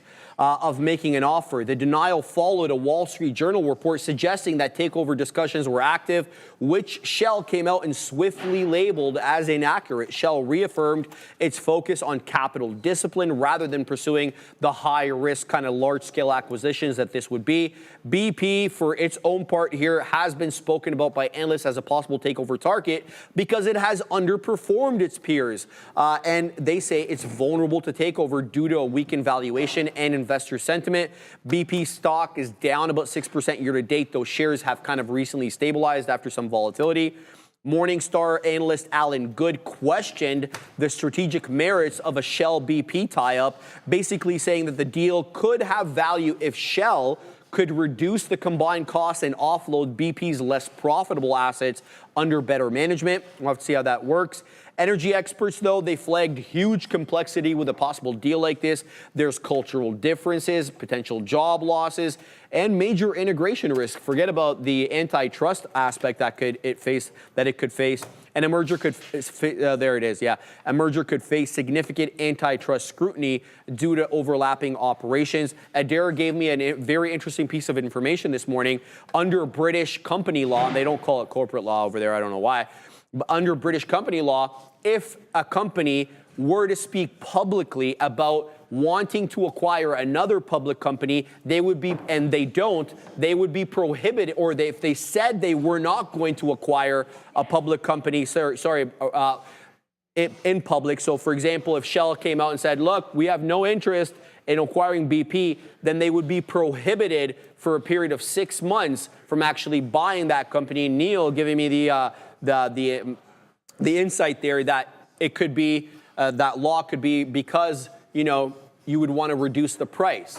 So you say, I've got no interest, and then the analyst or the traders basically bet against the trade, and you get to buy it at a cheaper price. So interesting tie-up there, not one that I would be really interested in covering. I'm not really an energy guy, but anything you have to say about that? No, that's it. What else do we got going on? All right, Unity. Software downgraded despite a Q1 beat. So Bank of America Securities initiated coverage on Unity with an underperform rating and about a $15 price target, well below its current price, which in the morning was around 24 bucks.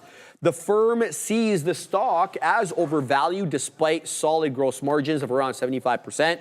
Concerns here by B of A are centered around Unity's limited monetization success, as they call it, especially through its seat-based subscription model for its game engine. I'm going to take a time out here and say that the ads on Duolingo are they're all from Unity, and you can see that because on the top it says Unity. And why I like these ads, and I think they're quite cool, is that you can actually play the games that they're advertising. So whereas typically I would watch a commercial or an ad of somebody playing the game and see how it would actually look, in this ad on Duolingo, you can actually play the game in the ad until the time expires, and then you can just go back to learning. So I thought that was pretty cool. I hadn't seen that anywhere else.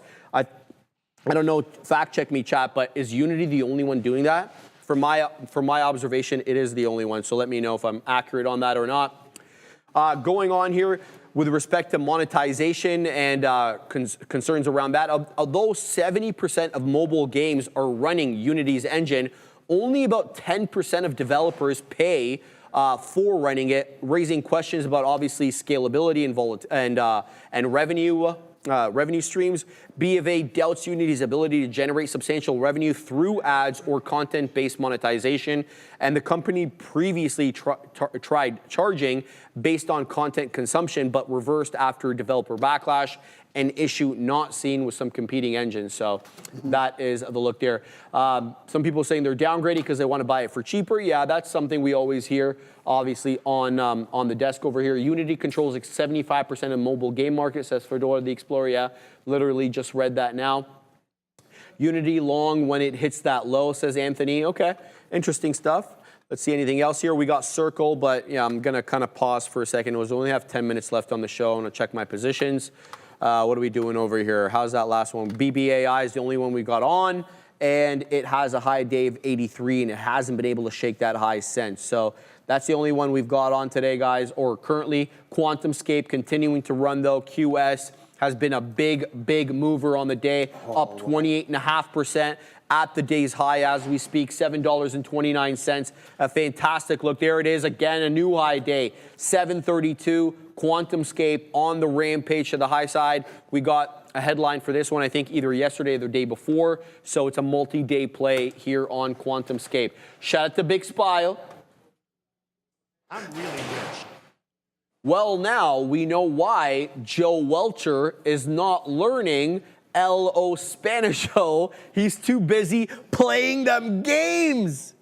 You are fake news. I don't even have a mobile game on my phone. You have Duolingo. Is that a game? You classify that as a game? Okay, so Duolingo, when you go into the ads, do you pay for Duo? No. Okay, so then you have to watch ads, do you? right? No, I don't. All right. So you have to watch ads. So the ads in Duo, you can actually play the games they're advertising. Like in the advertisement itself, you can control. Yeah, I've seen that. I played the Apple game.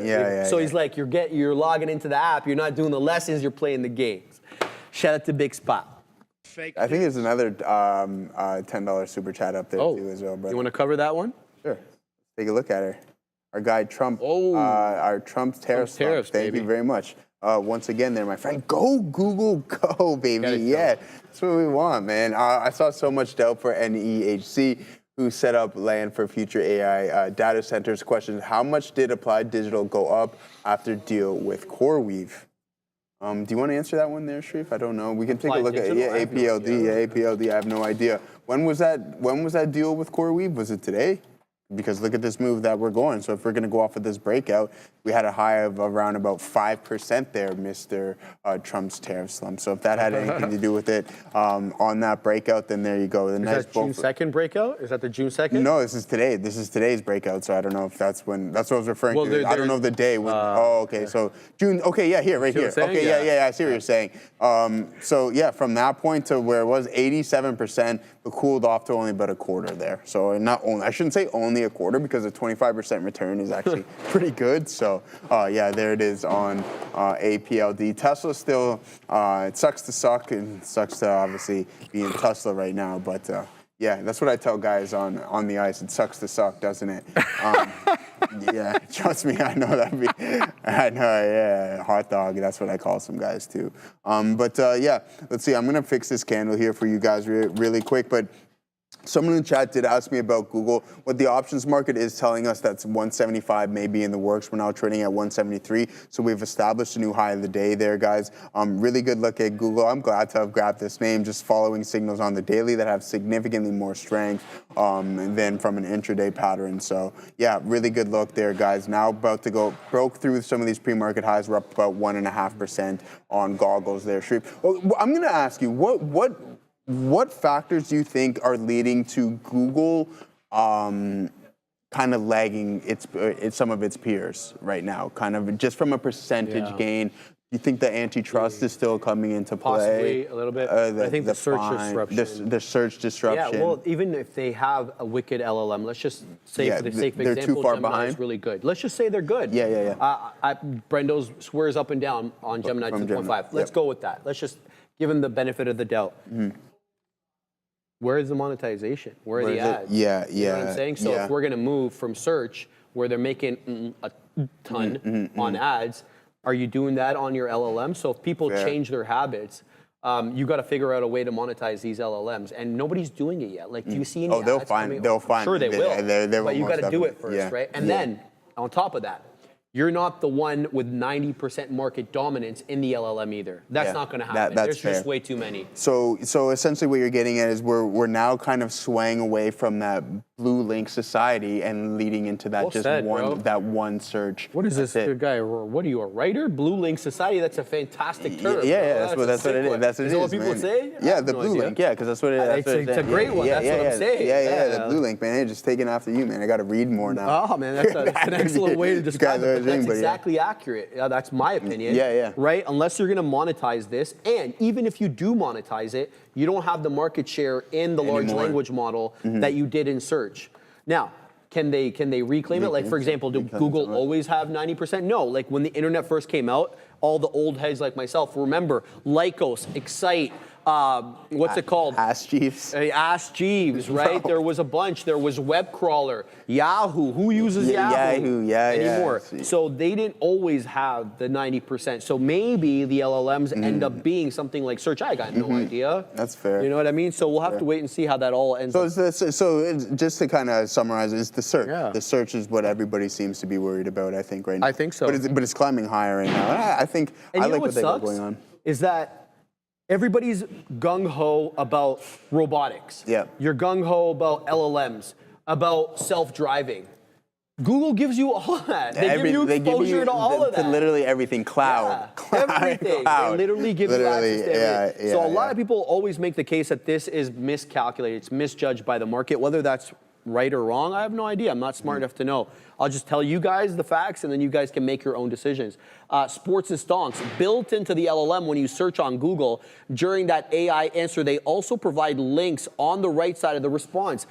I get all that, and they're giving their sources, and that's something that people wanted with these LLMs, but you can't say to me that the monetization right now is anything like what it was on search, right? It's not factual. We'll pause for a minute, and we'll send it to Adair. We have had some comments coming through here from another Fed speaker with regards to the possibility of a July cut. This individual is Fed's Collins, and she's saying that July is probably too early for a rate cut, saying that the Fed has time to carefully assess incoming information and that the baseline outlook is that the Fed's going to resume cutting later this year. Now, this puts Fed's Collins in the majority camp. Very few Fed speakers are actually looking for this. It's really only Waller, who I mentioned earlier, as a potential contender to be the next Fed chair in some people's eyes, and Fed's Bowman. Other than that, it seems like everybody is saying they have to wait till later this year, but Fed's Collins saying probably too early for a July rate cut. The Fed has time, she says, to evaluate the incoming information carefully. Back to you. Thank you, Adair, for that. Yeah, that should be an interesting one there. Good question on that, though, Joe, because a lot of people have been asking that same thing. Yeah. So I'm keeping an eye here on CRML, guys. This one's curling back up. Looking to take out that 360 level. It seems to have some resistance here at 360. It's been stuck here for a little bit of time with the volume dropping off, but this has been a very good one with only one real breach of the technical levels, and it had to do with here, and it ended up getting stopped out on that one. So CRML looking good. The only one that we've got on right now is Big Bear AI, and that continues to print to the high side, about 7 pennies or so, 8 pennies off the high of the day. We still have a couple of outs on this one that have gone unprinted. It's got some lower highs here off that 583 and has been putting lower highs ever since it made this high day. So we'll keep tabs on BBAI, but it's the QuantumScape show and has been all day. Look at this one, another high day, 735. Fantastic look for QuantumScape today. Really going aggressively here, guys. So keep your eye on that one going into the afternoon. There is this one as well, LIVE Live. You guys were talking about this when we were doing the news. Good one here on Live. Let's flip to the 5-minute. It's been halted for a while here. It looks like this is a 10-minute halt. LIVE had very little volume until about 12:35, and it really didn't do much in the intervening period here between that 12:35 to when it halted at around 1:35. Kind of very consolidative. Then the buying started coming in fast and furious. 24.35 high, currently halted at 20.03. Let's find out what the theoretical auction price is on this bad boy. LIVE is the ticker on the NQ. It is. So it's $15.99 right now. Theoretical auction price. So slated to open about $4 lower than where it closed. So be careful. LIVE halted down. It's going to be a 10-minute or more halt right now, and slated to open far below the closing price that it closed out not that long ago, Joseph. So 2 o'clock. Anything you have to leave with the people with? Yeah, we're gonna check out Jamming with Joe here momentarily as we go and test out the beef fajitas that we got cooking up. Chief's already given it a solid rating, and then I will go and spam them over there. What are you gonna do? Be looking forward to it. What are you gonna do? Just gonna give it a rating. You're gonna give it a rating. I give it my food ratings. But what do you mean you're gonna spam them? Well, I'm not gonna. I'm gonna go stand over there with the mic and. Gotcha. Yeah. All right. The big kahunas are that way. We'll see everybody tomorrow, guys. Same bad time, same bad channel. Welcome back, everybody. Well, you didn't go anywhere. You're still chilling out, obviously. And I think never transfers forward. I don't know. well, I have the chat open.